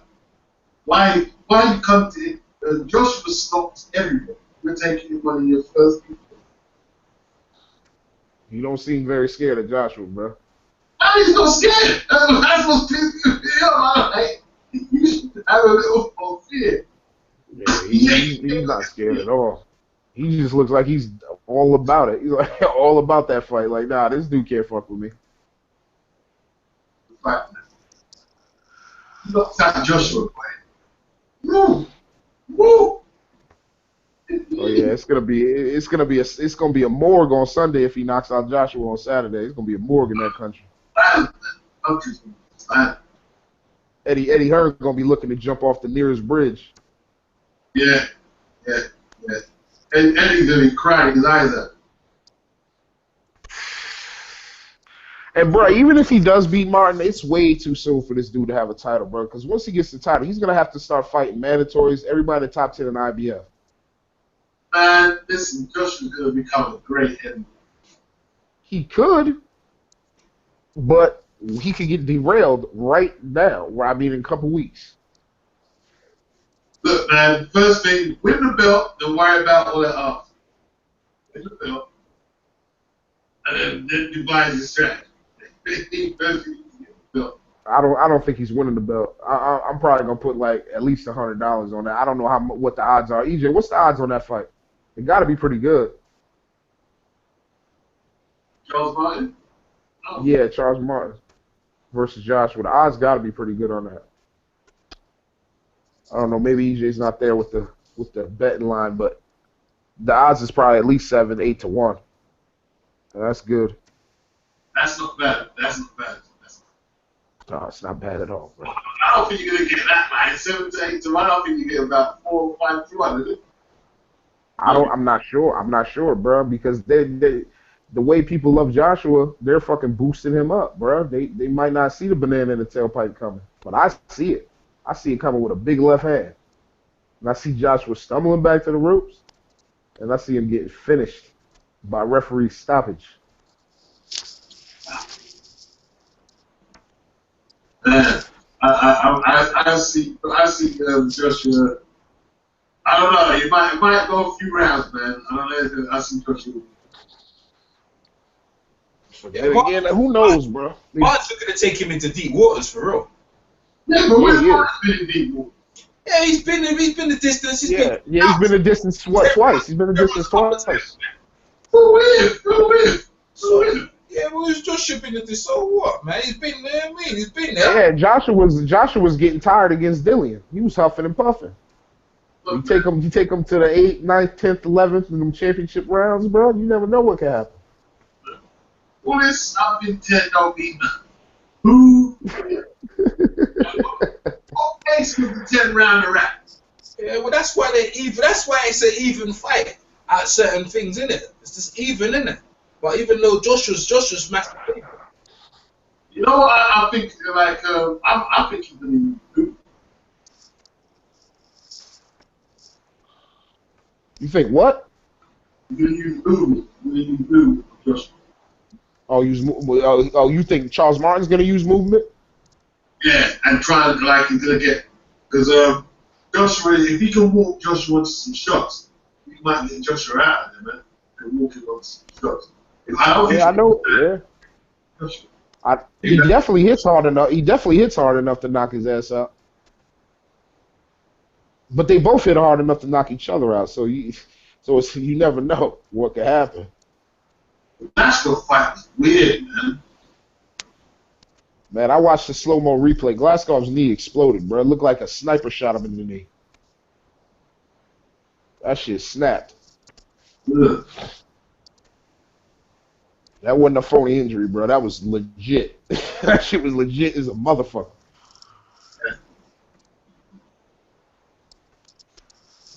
I've seen people have that same injury, bro. I've seen people in football have that same torn ACL, bro, and torn MCL. That shit, you can't really walk at that moment, bro. You damn sure can't fight. Hey, bitch, you listen to the video me and Umar did, bro. It's getting some mad traction, bro. Mad traction. But me and Umar, like, I don't know what the heck, man. Like, people, like, me and Umar, real time was listening to that and reacting to it. And I don't think we reacted to it correctly. And, like, we're getting flamed for it. Oh, yeah. Yeah, me and Umar's reaction wasn't healthy to it, man. It wasn't exactly. I didn't know you were recording for half of it, bro. Honestly, I thought you had stopped recording, and then I was just talking greasy, and that shit made it to the airwaves. Guys, it was in the open. Yeah, nah. Umar knew it was recording. I told you, he drinking all the time. But listen, yeah, the way me and Umar was talking, it was like, I was trying to give props to Eubanks, yeah, and dissing Billy Joe, and that's another thing. But Blackwell thing was like, oh, he'd be alright. Just kind of overlooked. Yeah, bro, because you said that. I didn't see it because I wasn't watching the fight at the point when he's on a stretcher. But you said he gave him a thumbs up, so I thought he was okay. Yeah, that's until I found out they put him in a coma the next fucking day. I'm like, what the fuck? That's what Billy said. Billy said, yeah, he was going as he was going. He gave a thumbs up. That's what Billy Joe said. Yeah, that's why I thought he was okay, and then the next day he's in a fucking coma. But the only reason I was getting at Blackwell was just like, he was like, casually was pissing me off, sitting in the front row talking all that shit. That was Billy Joe's talking in that shit. Yeah, I know. That's what pissed me off. That's what had me so pissed off. Yeah, Billy Joe's in the front row with that fucking. Yeah, and I mean Billy Joe got that fucking AIDS on his right cheek, talking fucking shit. Punk ass, man. They're acting up too much, man. He's gonna knock Chris Eubank out. He's gonna knock him out. Nope. Not only is he not gonna knock him out, he took a beating. I enjoyed that fight. That's not to be beaten of the year so far. It was the fight. It was the fight. You know, when I watched that fight is because you know the repercussions or whatever. It's hard to watch that fight and just feel doomed. Like when I first watched it, oh, that fight is great. I can't watch it like that now, man. I watch it and think about it. You know what I mean? I'm not gonna watch that fight again. I agree. I'm not gonna watch that fight again until this dude comes out of his fucking coma, man. I'm gonna leave that fight alone because I don't want no bad fucking luck coming my way. Yeah, man. Third game, man. It's the third game.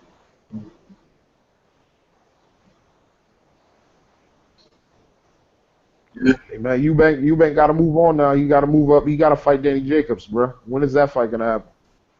Nah, yeah, fuck fighting Danny Jacobs.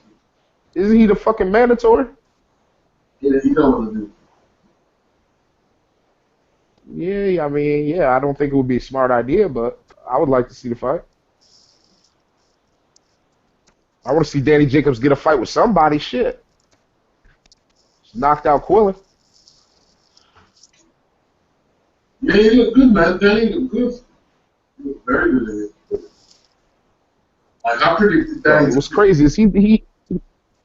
Yeah, I didn't. I picked Quillen, so I was wrong on that. But fucking bro, he looked better against Quillen than he did against fucking Sergio Mora, which is crazy.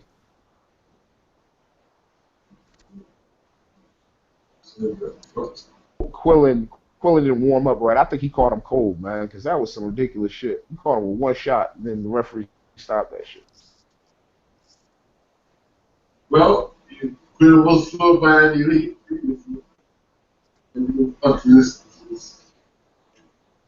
Yeah,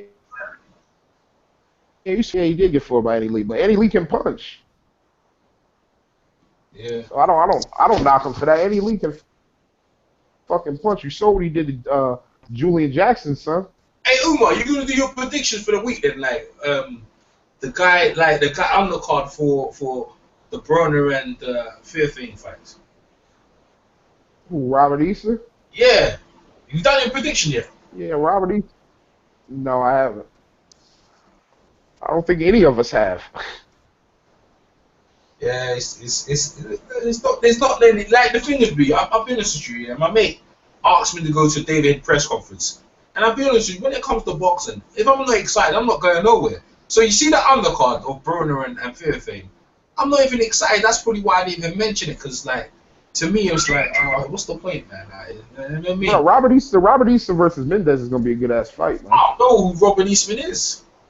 I do. He's a fucking 6 foot. He's a fucking 6 foot featherweight, or 130. He might be at now. Yeah. What the fuck is that? Yeah, man. He got a long ass jab. Robert Easter is good, bro. He gonna win is he win the title? He's gonna win a title eventually. He's gonna win a title real soon. As soon as he get a fucking title shot. I believe he will. But I mean, I could be wrong. But he got a good ass jab. He got good right hand, man. And he's long as shit for those weights. Hey, when did Natty and Hakeem cut up, man? I don't even know that they cut up. Natty cut out. I think he had to deal with his kids because they were in the background, and Hakeem. I don't know when Hakeem cut out. Okay. And Chris said he'll be back. Chris said he'll be back in a few minutes. He had to charge his phone or some shit. Yeah, well, man. I'm cutting out, man. You cutting out, bitch, yeah? Alright. I guess we're gonna end it, bro. I'm gonna try and bring some more people. I'm gonna try and bring some more fighters. Cause I caught Thing off guard, innit? What's his name? I'm gonna try and bring Austin Trout, innit? Cause he's I see him online, innit? I see him online on Facebook, bro. The moment I see them on Facebook, calling them now, man. You know what I'm saying? This was the Trout, so I'm gonna do Austin Trout, bro. He's got quite a cool temperament, bro. Huh? So he's got a cool temperament, bro. Who's Austin Trout? Have you talked to him? No, I've never talked. I've just seen him talk online. Yeah. Like an alright dude, man. You see what he said, Austin Trout. Let me call him. I don't know if I can call because Beats. Let me see if I can call him Beats at the same time. I don't even know for sure. I'll try though. But Beats doing Beats through Facebook, man. And the thing is, Beats doing you through Facebook. There's no feedback or nothing, so you can just do what you want, bro. You know what I mean? Usually in the hangout, there's always feedback and everything, man, from everyone and that. I'm keeping you right on Facebook. That's the thing. Huh? I'm keeping you right on Facebook. No, I'm just gonna try. I'm just gonna try it. If I can't, innit? Just give him a call, innit? Because there's quite a few. And you see, the thing is, what's his name again? Harold Brazier. He's on my Facebook. I can just call him now. You know, rather than say, can I have your number, blah, blah, blah. You just call him directly. If they pick up, then it's all good, isn't it? If they don't, it's no big anyway. You know what I mean? You call Austin Trout, so Austin Trout. Because he's waiting. I'm calling him right now. Austin Trout? Yeah, bringing him right now. Beach, you still there? See? There you go. You can bring as many people at the same time.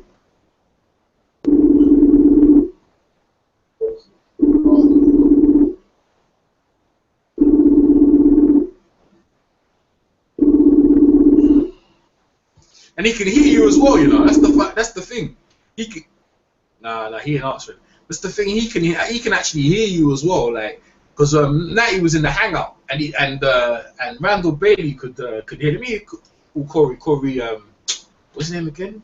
DeMarcus DeCorley, innit? DeMarcus DeCorley. Chop. Let me see what Chop said.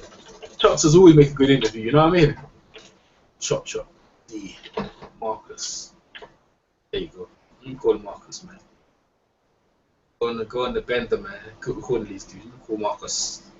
He's got a fight coming up, actually. Yeah. He just advertised on his Facebook. Call him. Oh, when they sent him over to Ireland, whatever. Yeah.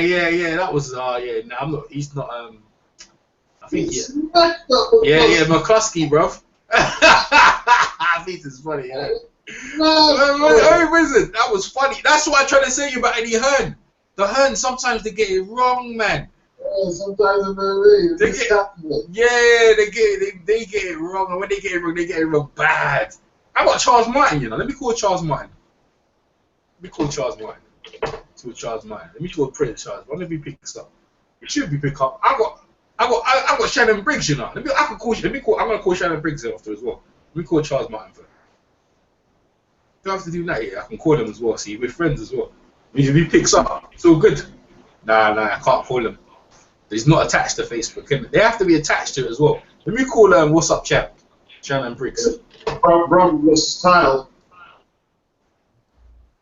Said to me or said to someone else? No, I'm just saying Broner lost his title. Yeah, I know, I told you that. Bro, he had 2 hours to lose 0.4 pounds and he couldn't. Lost the title, bro. Only Ashley Fairbanks can win the title. Bro, how the fuck couldn't he lose 0.4 pounds in 2 hours? Oh man, now he came late. He's an idiot. Came late to the win. How the fuck? See, that's how you know he's not training right, bro. You should be able to make 140. Man. Come on now. Hey, good fight coming up though. Demetrius Andrade versus Willie Nelson. Really? Yeah, June the 11th. I got Willie Nelson's thing. Let me call Willie Nelson, man. I got Andrade's gonna win that fight easy. I don't know that. I got Nelson, man.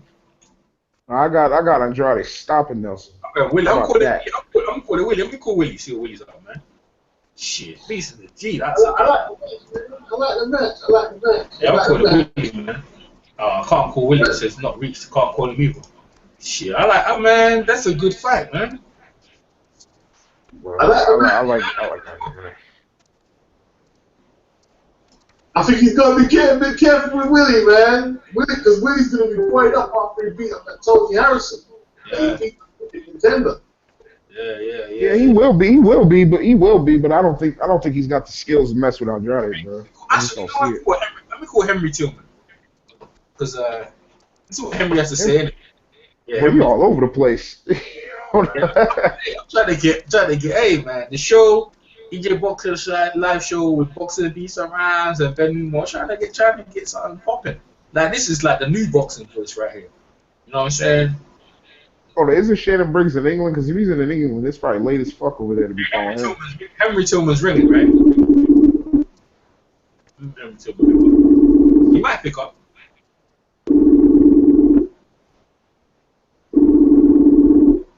He probably training Martin hard though. David Hay fights. David Hay what? David Hay don't want to fight nobody, man.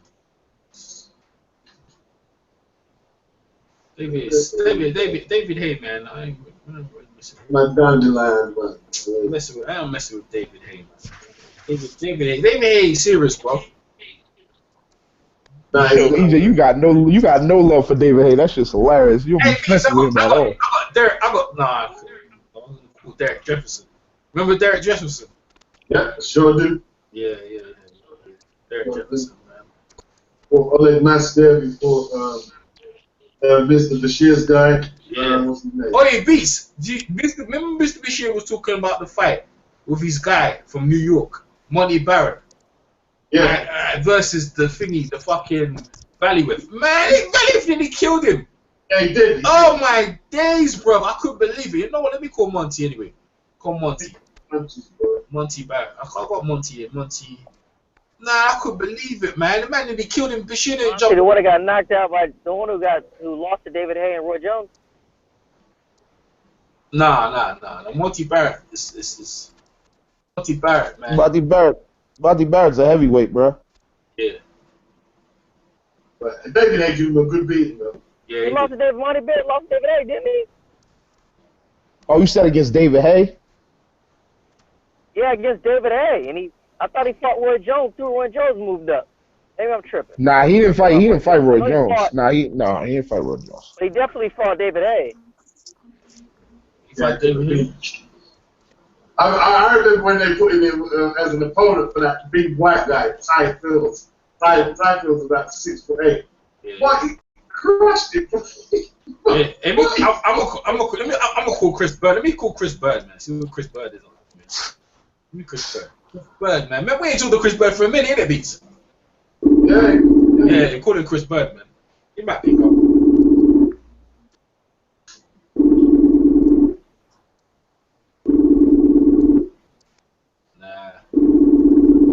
Yeah, man. That Monty Barrett fight was fucking serious, man. I tell you what, man, the first time I saw Monty Barrett, no, bitch, don't give it back. Beat. Yeah. He did. Hey, you know what? You know what I should call Beats? I'm gonna call the Cincinnati Kid. You know who the Cincinnati Kid is? Austin. Yeah, I'm call Tim Austin. Tim Austin was my guy, bro. Fucking that fight with Rafael Marquez fucked him up, bro. Oh, he's not available. He's not on it. Rafael fucked him up, bro. Oh, gosh. Oh, mate, boxing is fucking serious. When you get your beating, you get your beating. Let me call Monty Griffin. I remember when Tim beat that poor boy. Mashed him up. I got Robert Garcia's number, you know. Hey, Charles Brewer, you know. When I try to call Charles Brewer, he goes on stupid, you know. Charles Brewer. Yeah, Charles Brewer. Let me see if I can get Charles Brewer. Nah, I ain't got him. Charles Brewer, man. I like Charles Brewer, you know. Like, fucking hell, like. The fight with. I thought he was going to beat Joe Calzaghe, you know. That was a good fight. I enjoyed that fight, man. I enjoyed that fight. Yeah. Who's what's his name? Kelvin Brook. You know who's that? Calvin Brock? Yeah, Calvin Brock from fucking, yeah. You don't remember Calvin Brock? That's a Chris spot, isn't it? Yeah, he fought for the, who he fight for the world title? Was it Vladimir or Vitali? He fought one of them motherfuckers. Vladimir. Chris spot, yeah, it was Vladimir, yeah. Oh, that's when Chris got knocked out by a minute. Oh, yeah, I remember. yeah, exactly. Chris claims he didn't get knocked out, but I believe he got put down, bro. Chris was giving that work, and then he switched on him.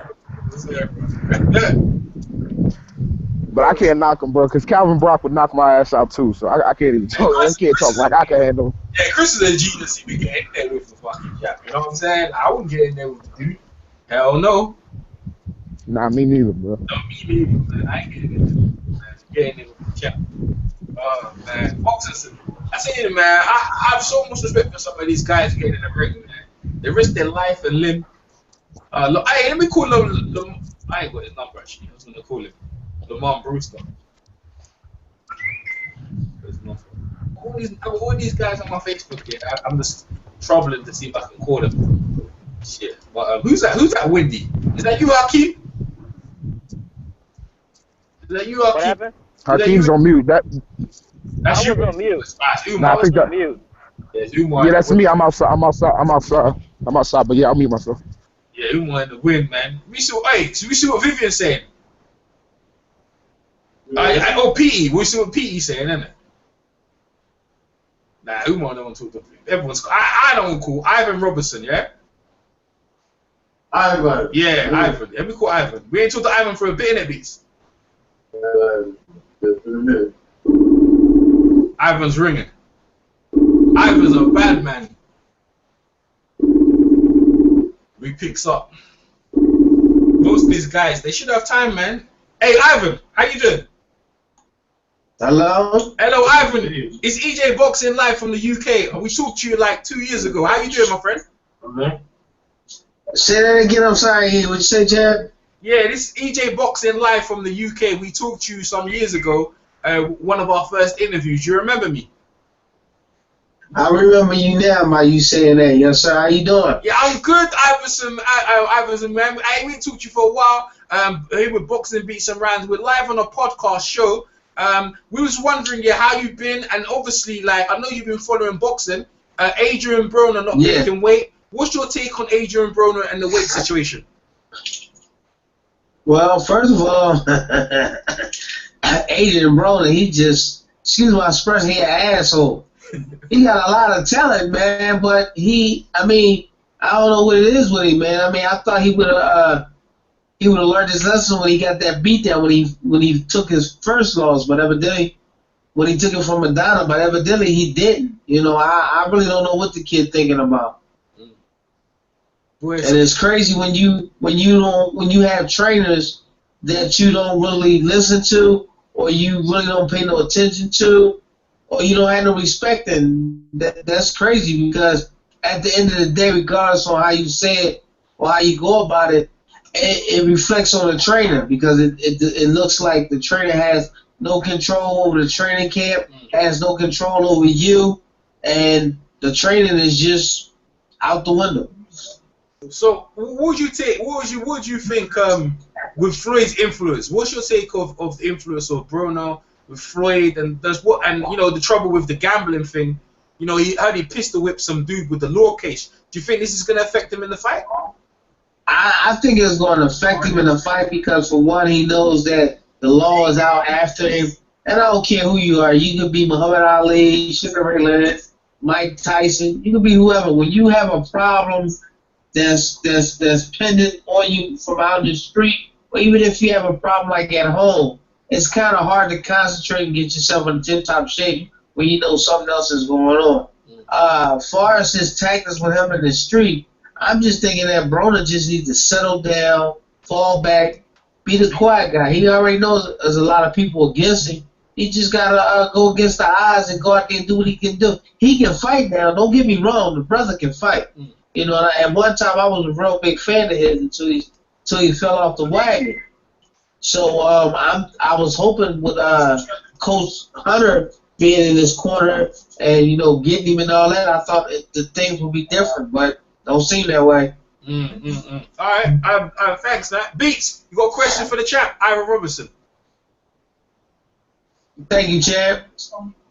Boxing beats and rhymes? I think he might have fell off. I think he might have. Yeah, I can't hear him. You can't hear him? I can hear him, but only on the. What would you say? You what? He can hear you, Beats. Okay, but I can't hear either. Oh, okay, you can jump. I'll give you a link for the hangout. No. Okay, no. I was gonna say, Ivan. So, Ivan, I'm on your Facebook, yeah. I see the picture with all the guys, cigar, champs and cigar, like James Tony and all the guys in the picture. So, are you? What's going on with you here? What's happening? What you been doing with yourself? Well, you know, I just got my manager license. Me and my partner Squeaky, we just got our manager license yesterday.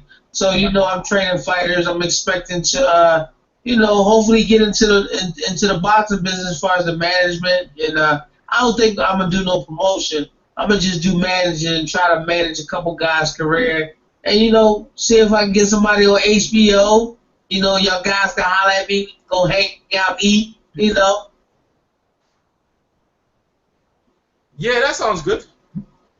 that sounds good. Yeah, definitely that. Yeah, that sounds really good. You know, I mean, like, you know what I was thinking, because I don't know if you watched it over here. Chris Eubank Jr. and Nick Blackwell, they had a fight. I'm not too sure if you know about it. And severe happened is that the fight went too long, and the kids end up in a coma, an induced coma, to protect his brain. Right. How do you know when, like, obviously your fights with Turiel Gatti, there was some wars. Do you think, like, some of the fights with Turiel Gatti, there was some good fights. And the one with Mickey Ward as well. Yeah. Do you think some of the fights has a long term? Yeah, man, I really enjoyed them. Do you think any have a long term injury? Because I remember when you was hitting them punches, you were hitting, but you weren't getting hit too much. I mean, I know you were hitting them.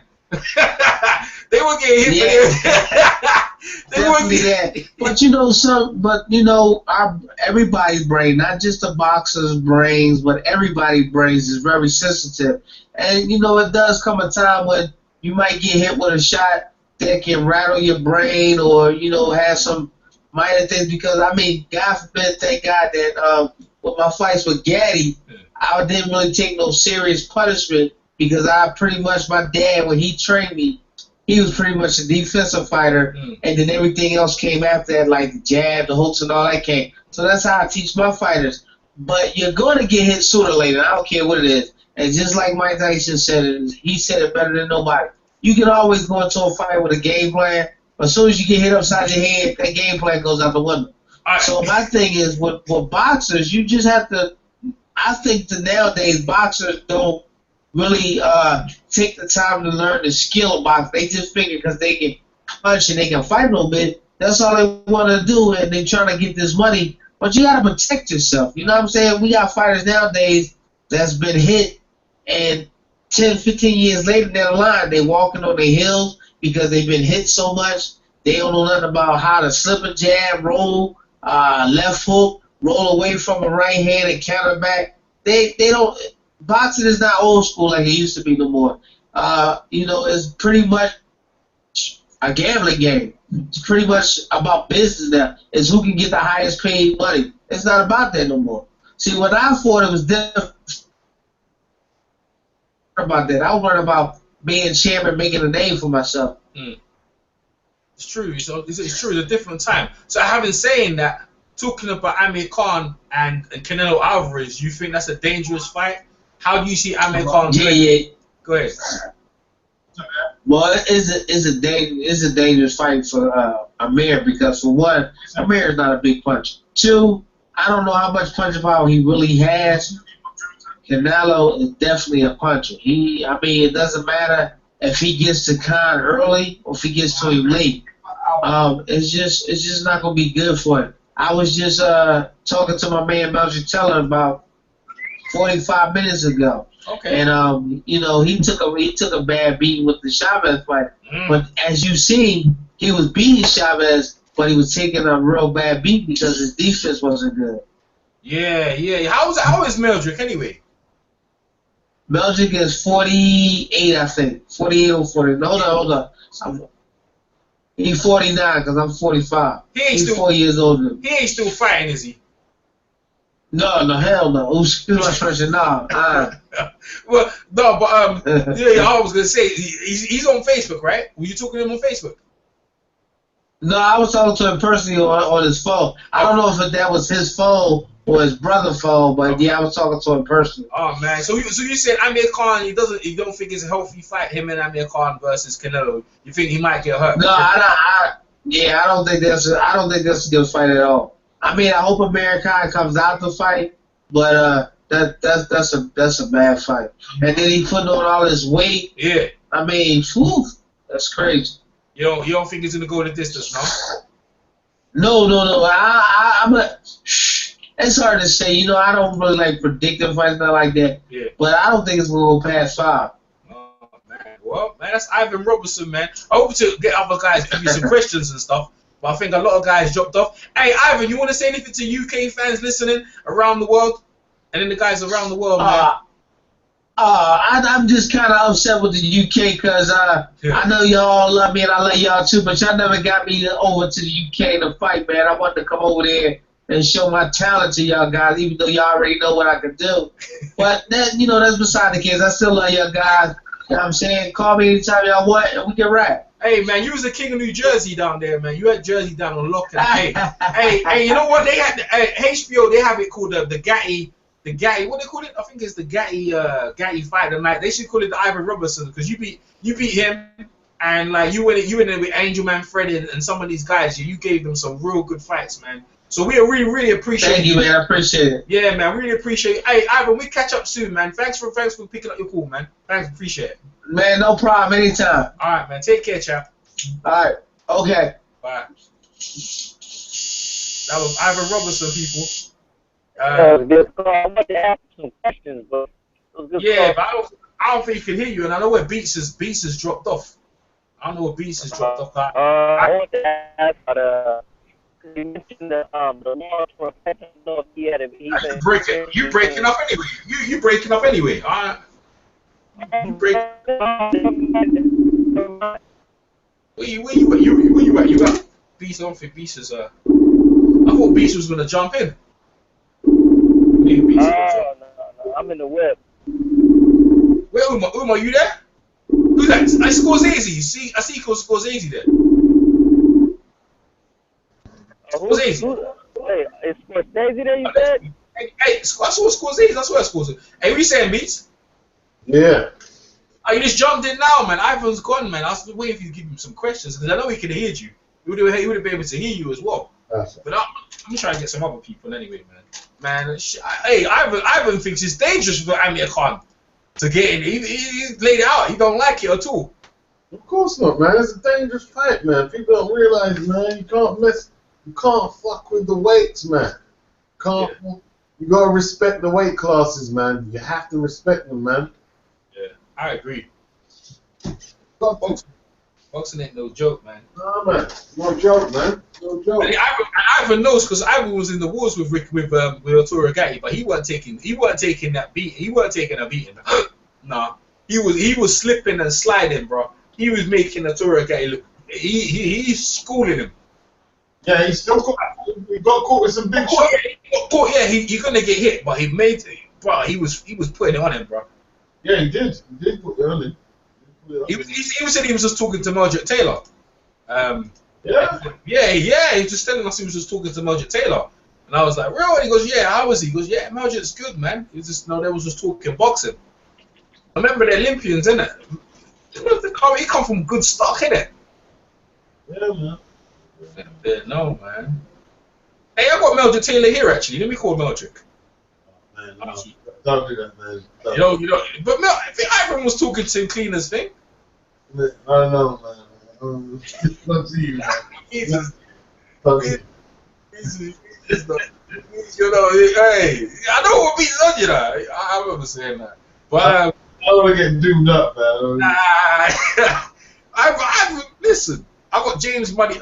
No. This is deep, bro. I need to find Vince Phillips, man. Hey, let me call Tim Witherspoon now. I think Tim Witherspoon is he lives over here, though, innit, Beats? Does he? I think he does. Let me call Tim. Terrible Tim. Let me see it. I think he lives over here, you know. Yeah. Nah, he's at Tim Witherspoon, didn't he fight Deontay Wilder, Witherspoon? No, man. No. I'm calling Tim Witherspoon, innit? Tim fought Larry Holmes. He can hear you clearly, Beats, man. He picks up. Randall, Ball Crushes twice. Red Paint, Home Tubbs. Alright, for the people listening, we got Ivan Robertson. I had great fights with Mickey Ward and Arturo Gatti. We had Randall Bailey earlier on as well. So you guys, man. Yeah, Randall Bailey, the old knockout guy. Yeah, we was talking to him at the start of the show. Oh, that's when I was at work. Let's talk to him. I need to talk to Charles. I try to talk to Charles. That guy probably still knock somebody out. Yeah, Marcus Chop Corley. I want to talk to Chop. Did he in that one? Whose career did he knock out and like stop the kid? The kid just became existent afterward. Like he finished, bro. We was just talking about Mike Jones, innit? He killed that guy. Yeah, he killed his career, man. That's what we was talking about. You know what he said? You know what he said? He's got a favorite punch. He goes, I got that Mike Jones punch for the guys in the waterway. That's what he calls it, the Mike Jones punch. Talking shit, bro. That was crazy when it happened too. Like, wait, did that just happen? Yeah, that punch was wicked, bro. It was wicked. He said he put everything in that punch right there. He said he put everything. He put his whole career. Don't mess with the old knockout artist, man. Don't do that. He put his whole career in that. Let me call Kevin Kelly, Cut. Was Floyd training Mike Jones? Who? Floyd? I trained him after. I think Floyd trained Mike Jones after for a fight. Floyd trained Mike Jones? I think after he got knocked out, yeah. Chap, I like the video you did. Who's Lee Fortin? Okay, thanks, mate. I don't know, man. Not too sure. Someone said it. I don't know. I don't think. I know Floyd was in Hassan Ratman's corner when he lost to Joe Maurice. I saw Floyd. That's the only time I've ever seen Floyd in anyone's corner. You remember that fight? What fight? Joe Maurice versus Hassan Ratman. He was in the corner. It was the night of the Undisputed. Oh. Yeah, but that was a good interview y'all did, but fuck, man, I couldn't talk because I'm in this restaurant. I wanted to ask him a question, but I couldn't. I didn't want you to hear all that loud ass music. That shit was sound crazy. Oh, you would have. This is the thing. I'm beating the hangout now. So if I get someone, I'm combing down. I'm combing down. I'm getting down now. I want to ask him about the fucking Mickey Ward fight, man. Hey, yeah. Mickey Ward, man. I'm gonna call. You know what I'm gonna call? I'm gonna call hardcore. I'm gonna call the real hardcore. I'm here hardcore Mansour, man. I'm gonna call Mansour. See what he said. See his tongue tailed. The Amir Mansour? You said Amir Mansour? I'm calling him right now. Yeah, me and Jay interviewed him like a month ago. He can hear you though. He can hear you guys he can hear you guys in the thing, man. He can hear you as well. Cool. If he picks up though. I'm surprised Beats he couldn't hear you. So Beats, you couldn't hear him, Beats. Oh, that's a shame, man. Whether Amir picks up, because this Facebook thing's new, so whether guys pick up or not, now he ain't picking up. I ain't picking up. It's all good. Don't worry, I'm working. You know what I'm saying? I'm working. Yo, when's the last time you talked to Mikey Garcia? What's going on with him? I talked to Mikey Garcia. Do you want me to talk to Mikey? No, I wasn't. No, we ain't got to talk to Mikey. He happened to cross my mind. And I was wondering what's going on with him. I tried to talk to Mikey the other day. Mikey said he's still on that law thing. I don't think anything changed. I don't think anything changed. Really? Yeah. Mikey pretty scared of And who else you got? Got anybody in the UK that's still active right now? UK, I can't be calling people in the UK this time of night, man. It's not. Oh well, yeah, it's late right now, ain't it? I forgot. Late over here, man. I don't know. And is it like 10 p.m. right now over there, or 11? It's like 1 in the morning. Crack of dawn and whack. Yeah. It's my man Puff from the barber shop. That's what it is, bro. Oh, this car started crashing into me, man. These people on the drive in LA. Hey, man. Fife, man. We was talking about Fife, man. That was some hard shit. What happened to Fife, man? And then the thing is, the cause of death, they ain't even showed it. Beats, we'll call that trainer, innit? Danny, innit? Oh, Danny Davis. Is it Danny? It is, yeah, Danny Davison. That's the trainer, innit? Yeah, from Philly. He's let me see what he's up to. Hey, Jesse Hart, then he got beat the other day. I didn't see the fight though. He won the fight. I got Glashkov, Jesse Finn. I got Don Hauser, but I haven't talked to him yet. I got Eddie Mustafa Muhammad. So call him, man. Call him, man. We call Eddie Mustafa, man. Well, we on the world. He had a good fight against what's name, even though he lost. Because he's doing Love, isn't it? He's got Love's Corner, right? He was he had that one fight with that one dude who fought Mike Tyson. Afterwards, guys ass knocked out. Michael Spinks, bro. Yeah, Mike, that was a good fight. Yeah, I think it's connected. I don't know if he's on Facebook because Eddie. I don't know if Eddie knows this stuff. This is some old technology, new technology. Nah, I ain't connected. The new technology for Eddie. But Eddie Mustafa Muhammad. I think I had Jalen Love's number, but I haven't talked to him for a while though. I got Golovkin. I got Golovkin's number. I should call Golovkin, right? Hey, yo, call Golovkin. I should call Golovkin, right? I dare you to call Golovkin. I got Golovkin's number for real. Yo, call him up. Tell him I want an iPhone. Nah, I'm gonna call. You know, I'm gonna call Lucas Brown. You got Lucas Brown's number? Yeah, let's hear his side of the story. Okay, me and Lucas Brown, man. Yo, I'm calling Lucas right now. Alright. This should be good, right? It should be. It's a good call. People listen in the chat, man. It's up for you. You guys getting a treat. For real. I'm working. They really are. They're getting that star treatment. They better be happy. They better get thumbs up. Yeah. Bro. Hello, what happened there? Let me call again. Let me see what's there with Lucas. I don't know if Lucas is really... Nah, it's not working with Lucas' number, man. But I was interested to talk to Lucas. I actually got his number, actually. But, let me call this guy. Who else have I got here? I got Hassan Ratman Jr. Did you ever talk to him about what happened with the gym thing and Floyd Mayweather? Nah, I can't do that. You think he'd want? I don't think he'd want to talk about that though. That's true. I don't think he'd want to talk about that. Hey, you got Shane Mosley? He'll pick up the phone. Shane Mosley's man. Shane ain't trying to talk to nobody. I got Jermaine McClain. I got Jesse Hart. I got Jesse's number, man. I got Jesse Hart's number. I'm calling Jesse Hart. I'm calling Jesse Hart. Jesse Hart, man. Call him. I'm calling him now. I haven't talked to him before though. Yeah, it's cool. It's ringing. Time for everything. That's Jesse Hart's number, man. It's ringing. You don't know me though.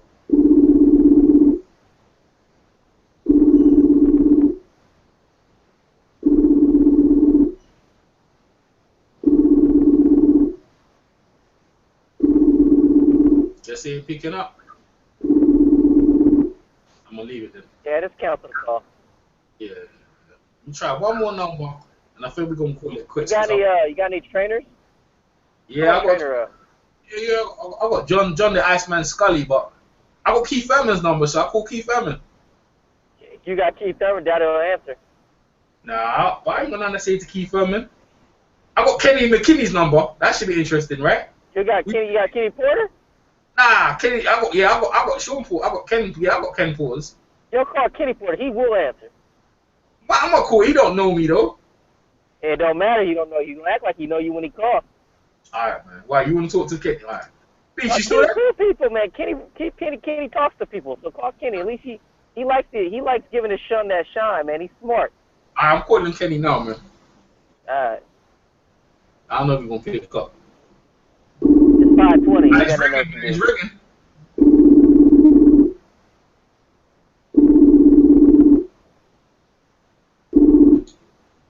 Hello, how you doing? Kenny Porter?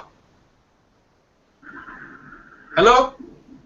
Hello? Hello, Kenny Porter. This is EJ Boxing Live from the UK. Hello? Hello, Kenny Porter. Hello? Hello? Hello, I'm here. Kenny Porter? Hello?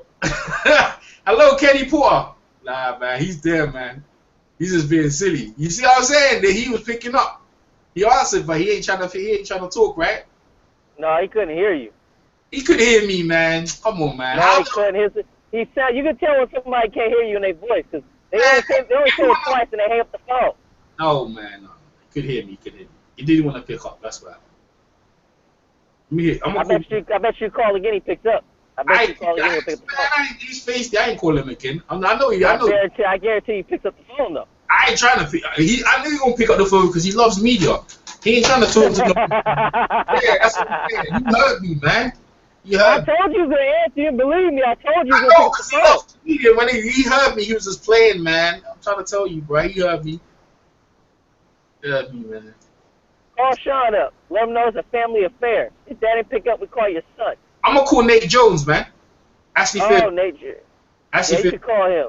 Even though I won't ever agree to ever talk to him. But go ahead and call him. I'm joking. Nate right now, man.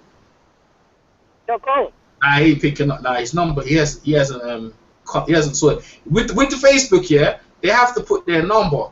Like, if they don't put their number, I'm gonna call P. That's Umar's guy. I'm gonna call P. P, you know P, Paulie, because Paulie wants to fight Kell Brook. So Paul, you mean Paulie like Melanaji? Yeah. I like Paulie. I'm gonna call P. PD. What's that, Beats? Hey, I got Raymond Beltran. Oh yeah, call Beltran, man. Hey, let me call Dwyer, man. I should call Dwyer, right? Yeah, go ahead. Ain't no one. Nah, shit, Dwyer's not cooked up, man. Man, get me hyped up for one more call. I'ma swear, you get me hyped up for one more call. Shit, why you get hyped? Cause I got Sergey Kolov's number. I don't care about Sergey Kolov because he don't even speak good enough English. Hey, bro, like, it's true. Why you no fight? Why you no fight? That's what I'm saying. Why you no fight? Why you no fight? Chicken, I like thing, man. Why you no fight? This chicken sound like ducks in Russia, I guess. All right, Vivian will pick up. Vivian's my man. Let me call Vivian Harris, man. Let me see what's happening. Okay, he ain't hooked up with Facebook either. Damn, man. I got all right, last number. I got Zahir Rahim. Remember Zahir Rahim? The Eric Morales. I'm too young. Oh man, forget that then. I guess we're gonna call that a wrap then, eh? Unless you want to call Mikey Garcia, that's about it. Yeah, but you don't know Mikey gonna pick up though. He will pick up, but I don't want to. There ain't really a point to call him. I got Ashley Fairfax's number. Call him. Who, Ashley? Yeah, call him, man. He's probably gonna talk that shit. Actually, no. He fights tomorrow. Don't call him. I don't know, man. He might not pick up, man. I'm trying to call these people, trying to get the best interview for you people who's listening. He might pick up. Let me call him still. Yeah, but it's the night before his fight. You really want to call him? Nah, his number's not showing actually. So, because what happens? They have to, their number has to be showing in it. Near the thing, in it. So. I think I've done the circuit, man. Calling bare people, man. Jesse Hart, Randall Bailey. I got Ann Wolf's number, man. Who? Ann Wolf. Oh, yeah, you should call Ann Wolf. Figure out what's going on with the Miguel Cotto and James Kirkland rumors. Think so? Yeah, she'll be entertaining call. She's, you know, Doodoo Brown sounds just like her. They do, innit? They sound similar, innit? They do. Yeah, that's a good. You called it good. That's there. Who over's there? Who's over in the chat? Hakeem. Hey, where's school? Hey, I swear, was School's Easy? School's Easy gone. He was talking earlier today, I think, right? Nah, he was here, and he was here. He just disappeared. I don't know. We ain't got nothing to debate about, so he'll show up when we got something to debate about, probably. That was a good debate. I'll get his setbacks number, you know. And I got Fernando Vargas' number. Got Fernando Vargas? You should call him and tell him he's lost every round of the Bradley fight. And tell him I said it, and I'm sitting here driving his direction. Let him know I said it, too. I ain't trying to call him. I ain't trying to call Fernando Vargas, man. I don't think he does interviews these days either, do we? He probably does, because still nobody knows who the hell he is. No one still doesn't know who he is, man. I'm not too sure, man. I think I've got Mikey Garcia's Monty Barrett. There you go, it's Monty Barrett. Monty Two Gun Barrett. I thought you had to try to call Monty. Nah, I think I did. Did I try and call? I did try to call him, innit? Let me see, I think I called him wrong. Let me call him. Yeah, Monty. Alright. I'm calling Monty Barrett right now. Alright. Yeah, Monty Two Guns Barrett. He shit. Well, he's not now. He's not working, so. What else I got here, man? I'm the only person still left in here. Oliver McCool. I got Nonito Nene. Who you gonna call? Nonito Nene? Yeah, call Nonito Nene, man. He cool. Call him. Man, I know his wife might pick up, man. I got Roy Jones' number as well, man. Roy Jones is here. Say, hey, what I'm just call Roy Jones. You call Roy Jones, I'll be the happiest person in the world. Right, but he ain't gonna pick up though, man. If he does pick up, it'll be worth it. You think I should call Roy Jones? You should call Roy Jones. No, man. Alright, I'm gonna call Roy Jones. I don't know if Roy Jones is gonna pick up, man. Oh, Tyrone. You call Roy Jones, it'll be legit. Alright, I'm gonna call it. Nah, his number's not there, so his number's not there. I got Seth Mitchell. Hey, let me call Seth. I got Seth Mitchell's number. That's my favorite. Mr. What? Didn't he recently retire? Like a couple months ago, recently retired? Yeah. You should call him and ask about retirement, how he's doing, how his body's doing. You should call Seth Mitchell. No, he Ruben. I don't know what's going on, man. Wait. What's Seth Mitchell? Seth Mitchell, the ex-linebacker or the one in the UK? The linebacker. The what? The guy, the linebacker, the one who was a boxing heavyweight. No, forget him. You don't gotta call him. I ain't gonna call him, no? No, you ain't gotta call him, man. Oh, man, you crazy, man. I got Buddy McGirt Jr. I got Cortez Bay. That's Mickey Bay's brother. Omar Shaker. These are some names I know you don't know who they are. Omar Shaker. Oh, no, I know. Pardon me. Omar Shaker sounds familiar, but I didn't know Cortez Bay was Mickey Bay's little brother. I don't know who Cortez Bay even is, so I don't know why he has the name Cortez. I'm confused. Man, when Omar Shaker was fighting, man, Hakeem was probably like 9. Who did he fight? Because the name sounds familiar. I got Joe De La Hoya, you know. Calzaghe, James Butler. Yeah. Prince Buddy. Hey, Chop, what's going on with Chop? Can't I try to do Chop? I mean, Gary Russell Jr. I've got Gary Russell, man. Let me call Gary Russell, man. You don't need to call him. Why I don't need to call Gary? I'm not a fan of Gary. Man, that don't mean I'm calling him Gary, man. I'm calling Gary right now. He's ringing. Hey, he's ringing right now. Alright. I've never talked to him before, though. He hanged up. He called and hanged up. You see, Gary don't want no interviews, man. Gary don't want no interviews. Hey, I got Bone Crusher Smith. Beat you. You on that, yeah? Bone Crusher Smith. Nah, his number not shared. Kenny Porter, man, he just avoided my phone. I know he avoided my phone call, man. Crazy ass, man. I got Tony Weeks, the referee. Hey, yeah, that's a good call, Tony Weeks, man. Yeah, but what we gonna say to the referee? It's hard to. What you say to a referee, man? You easy. You say, given the fact that Nick Blackwell and the referee stopping fights. Oh, that's a good point. That's in that situation, and what are some of the long-term damage you've been seeing from boxers who just refuse to defend themselves properly? Yeah, that's a good point, man. Let me call Tony Weeks for real. That's a good one. You know what? I'm gonna give it to you, Hakeem. That's a good, you know. I think you had it in you, bro.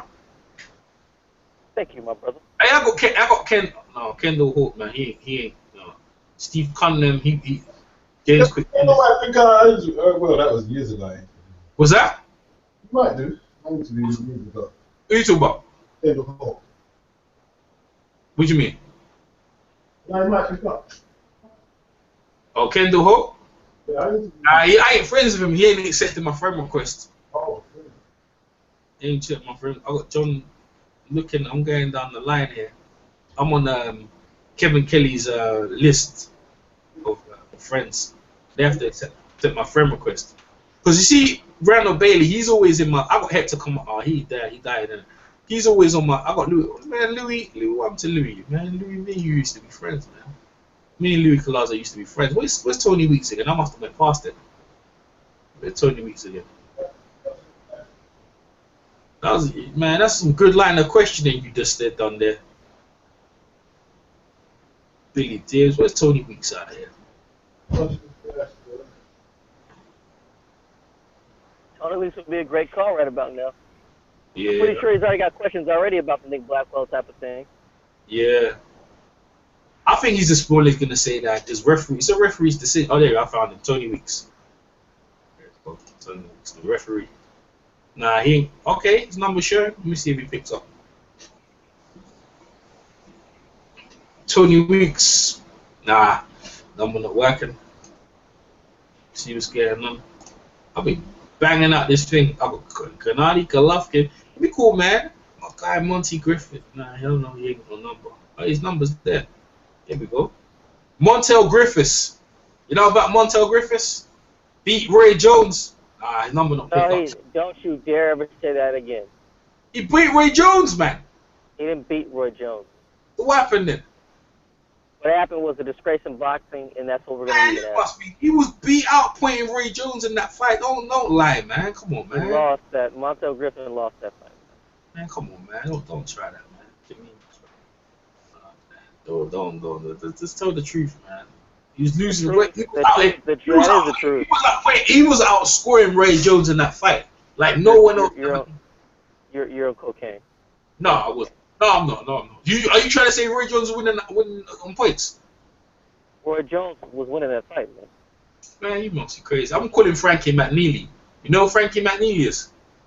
No, I don't. I'm still tripping that you really thought he beat Roy Jones. Oh, you still Is he related? Yo, is he related to Peter McNeely? No. He's the guy from New York. He's a sports writer. He covers like MMA. He covers that. He's New York. He's New York through and through. He covers all the New York sports, man. I'm gonna call Russ Thompson. You know who Russ Thompson is? Nope. You don't know who Russ Thompson is? He beat he went to fight James Toney. He got beat up by Fernando Vargas. Nah, his number don't pick up. I was too young. Come on, man. Y'all don't know. I know boxing. Y'all don't know boxing. You can't blame me for the diaper, man. I can't blame you for a diaper. Nah, man. I wasn't that young.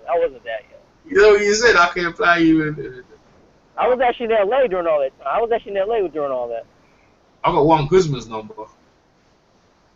You got Guzman's number? Yeah. Yo, call him up, man. If he can talk to Ellie Sick back, he can talk to you. I'm calling Don Hauser. Who's Don Hauser's corner when he lost? Another fight. Don Hauser was in the corner and the fight lost. There was the Bermain Stavern, and there was another fight. He was in the corner. He just fucking flopped as well. Shit, I can't remember, man. If I call him, I'm just gonna flame him up anyway. So what's the point? It's true. Kieran Bainey. Or Kevin Ayala. He's always breaking that news, isn't it? Who? Hey, Beast, didn't you talk to Bermain for Savannah?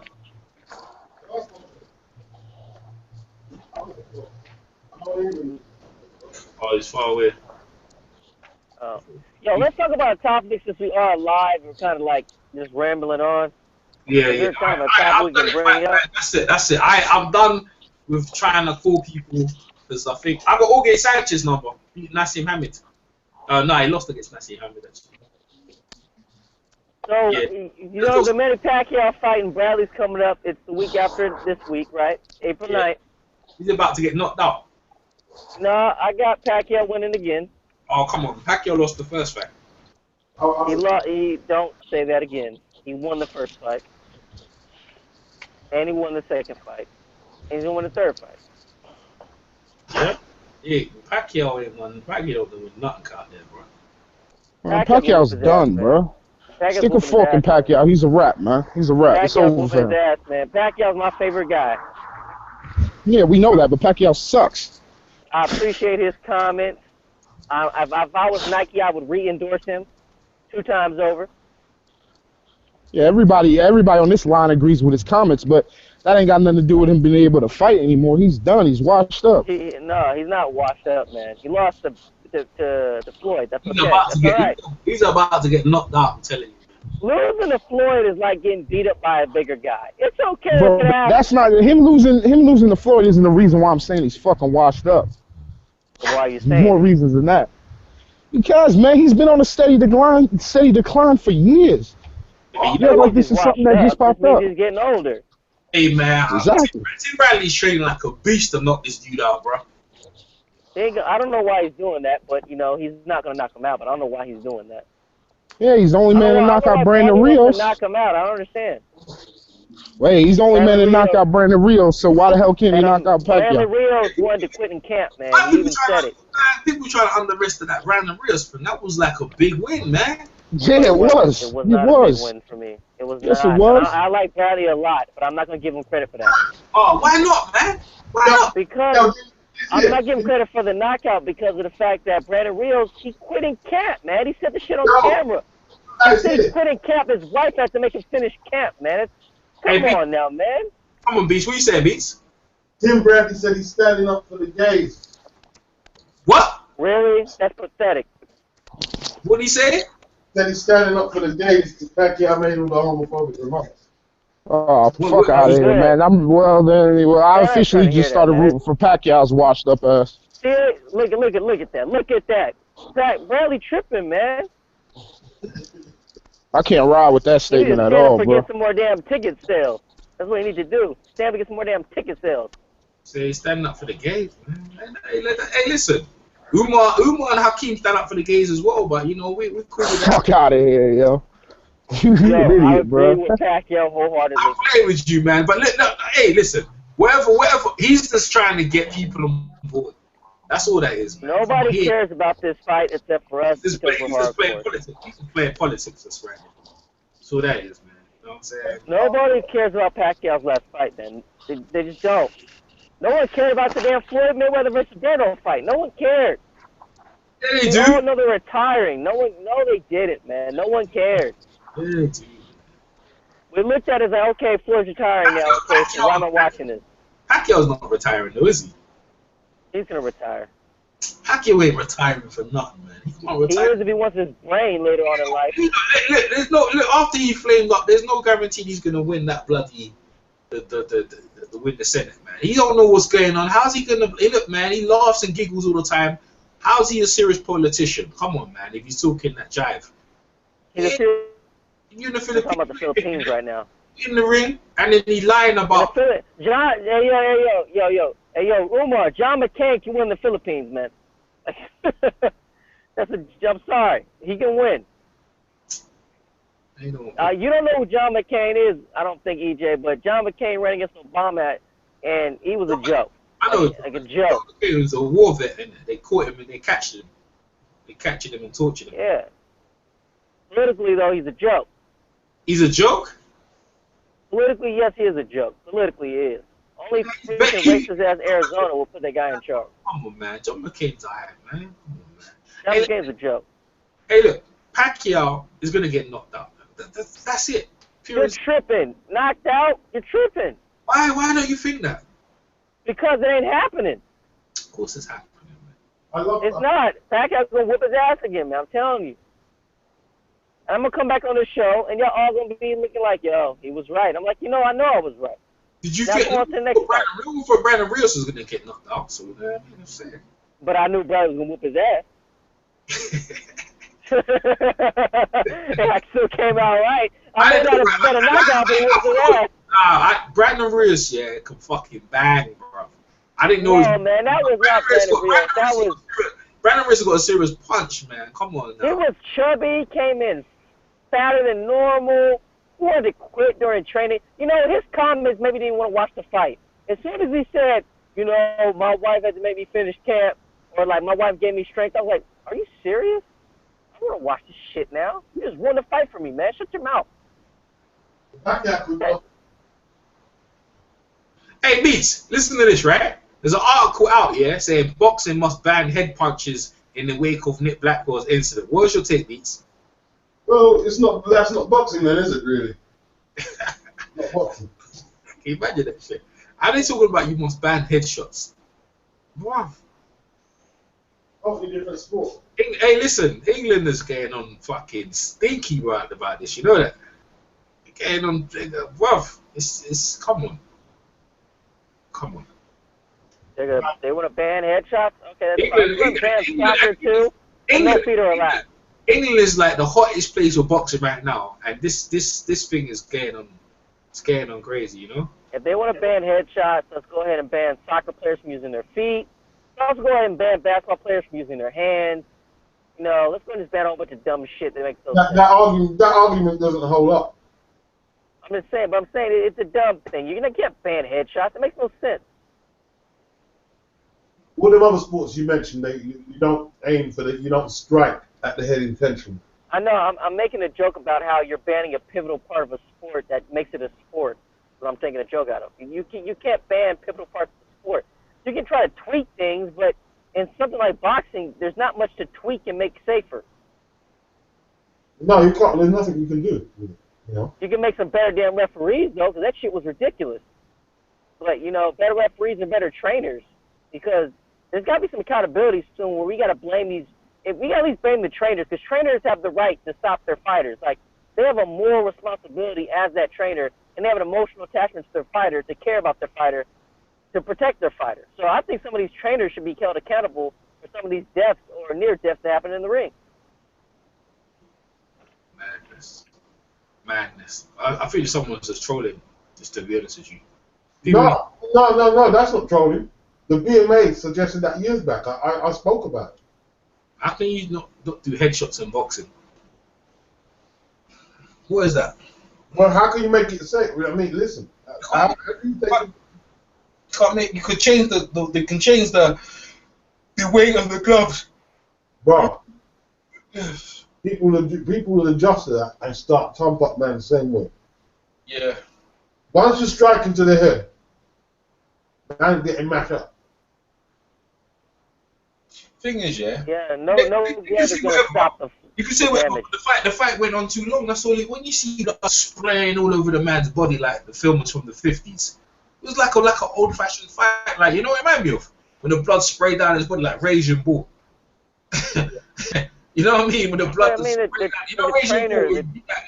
blood just spraying all over the man's body. Just all of a sudden the blood. The thing is, the blood didn't even drip. It splattered all over the man's body. Squeezed up. Nick got beaten within an inch of his life, man. Got a thrashing. The trainer should be held responsible, man. It's just ridiculous. In 1998, Shannon Briggs was 24 years old, you know. In 1998, Shannon Briggs was 24 years old. Bro, 24 years old Shannon Briggs was.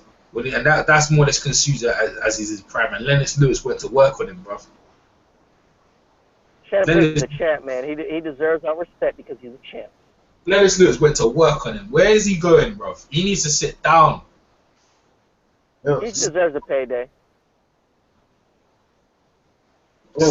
Right hand to his head, boy. I said, get a man a payday. Nothing wrong with that. Give a man a payday. I'm sorry, man. He's better than freaking what these people. I'm sorry. Shannon Briggs may be terrible, but some of these opponents that fighters choose are honestly worse than Shannon Briggs, and they're just younger. Nah, you can't talk your way into a world title. You need this medical testing and everything.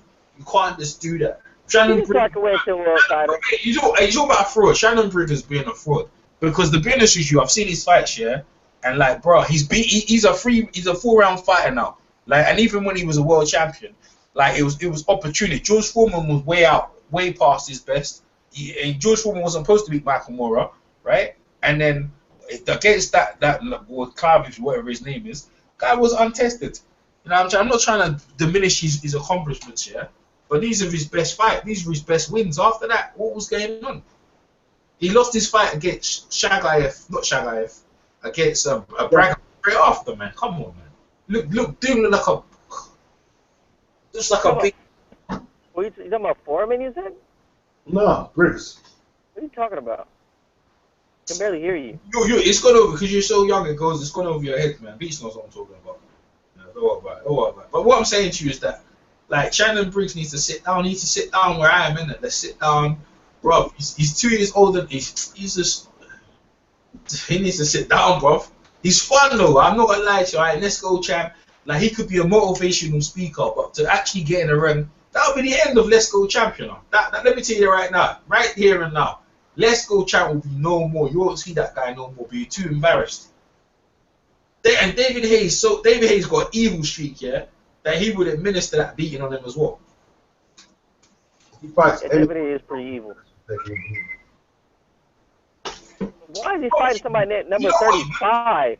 Riddick Bowe, back in the days, could have fought George Foreman. He said, nah, I ain't gonna fight George Foreman. I ain't gonna do that to him. He's an old legend, I ain't gonna do it. But David Hayes would do that. Don't care about legend. David Hayes would end his life. He would. Pure and simple, man. But anyways, man. I think it's been long enough, man. We melted it out, trying to get some phone calls in. I probably burnt too long on the phone calls. It's been an interesting hangout. We made up predictions. We're going to see what's going to happen in a couple of hours, the weigh-in and stuff like that. The UK card is on before. And also, I think WrestleMania is on Sunday, actually. I think the UK card on, so I've got Callum Smith against that guy. And I think that's the main event, actually. Give me 1 minute. Callum Smith in the UK. Okay, what's his name again? 1 minute. Muhammad. Yeah, Muhammadi. Yeah, Callum Smith and Rocky Fielding on that card as well. But I'm not interested in them. That's Callum Smith. But actually, that's Saturday. What I'm talking about. Today's Friday. Yep. There's nothing going on, so we've got Jay and Love. Umar's talking about Roberto Estar. Whatever his name is, man. I'm not interested. But we'll see anyway, man. I'm going to shut this down. So, from EJ Boxing Live, Boxing Pizza Ram, Aki Boxing, Chris Caban, Natty Turner, the Burt Sugar's YouTube shit, Ben Umar, Scorsese, which is everyone known as T. We're going to catch you on the next one. I'm going to play out with my signature music. What's it called again? Where's my music at? Oh, the Doctor Star. Oh, yeah. Booker T. Alright, catch you on the next one. Peace.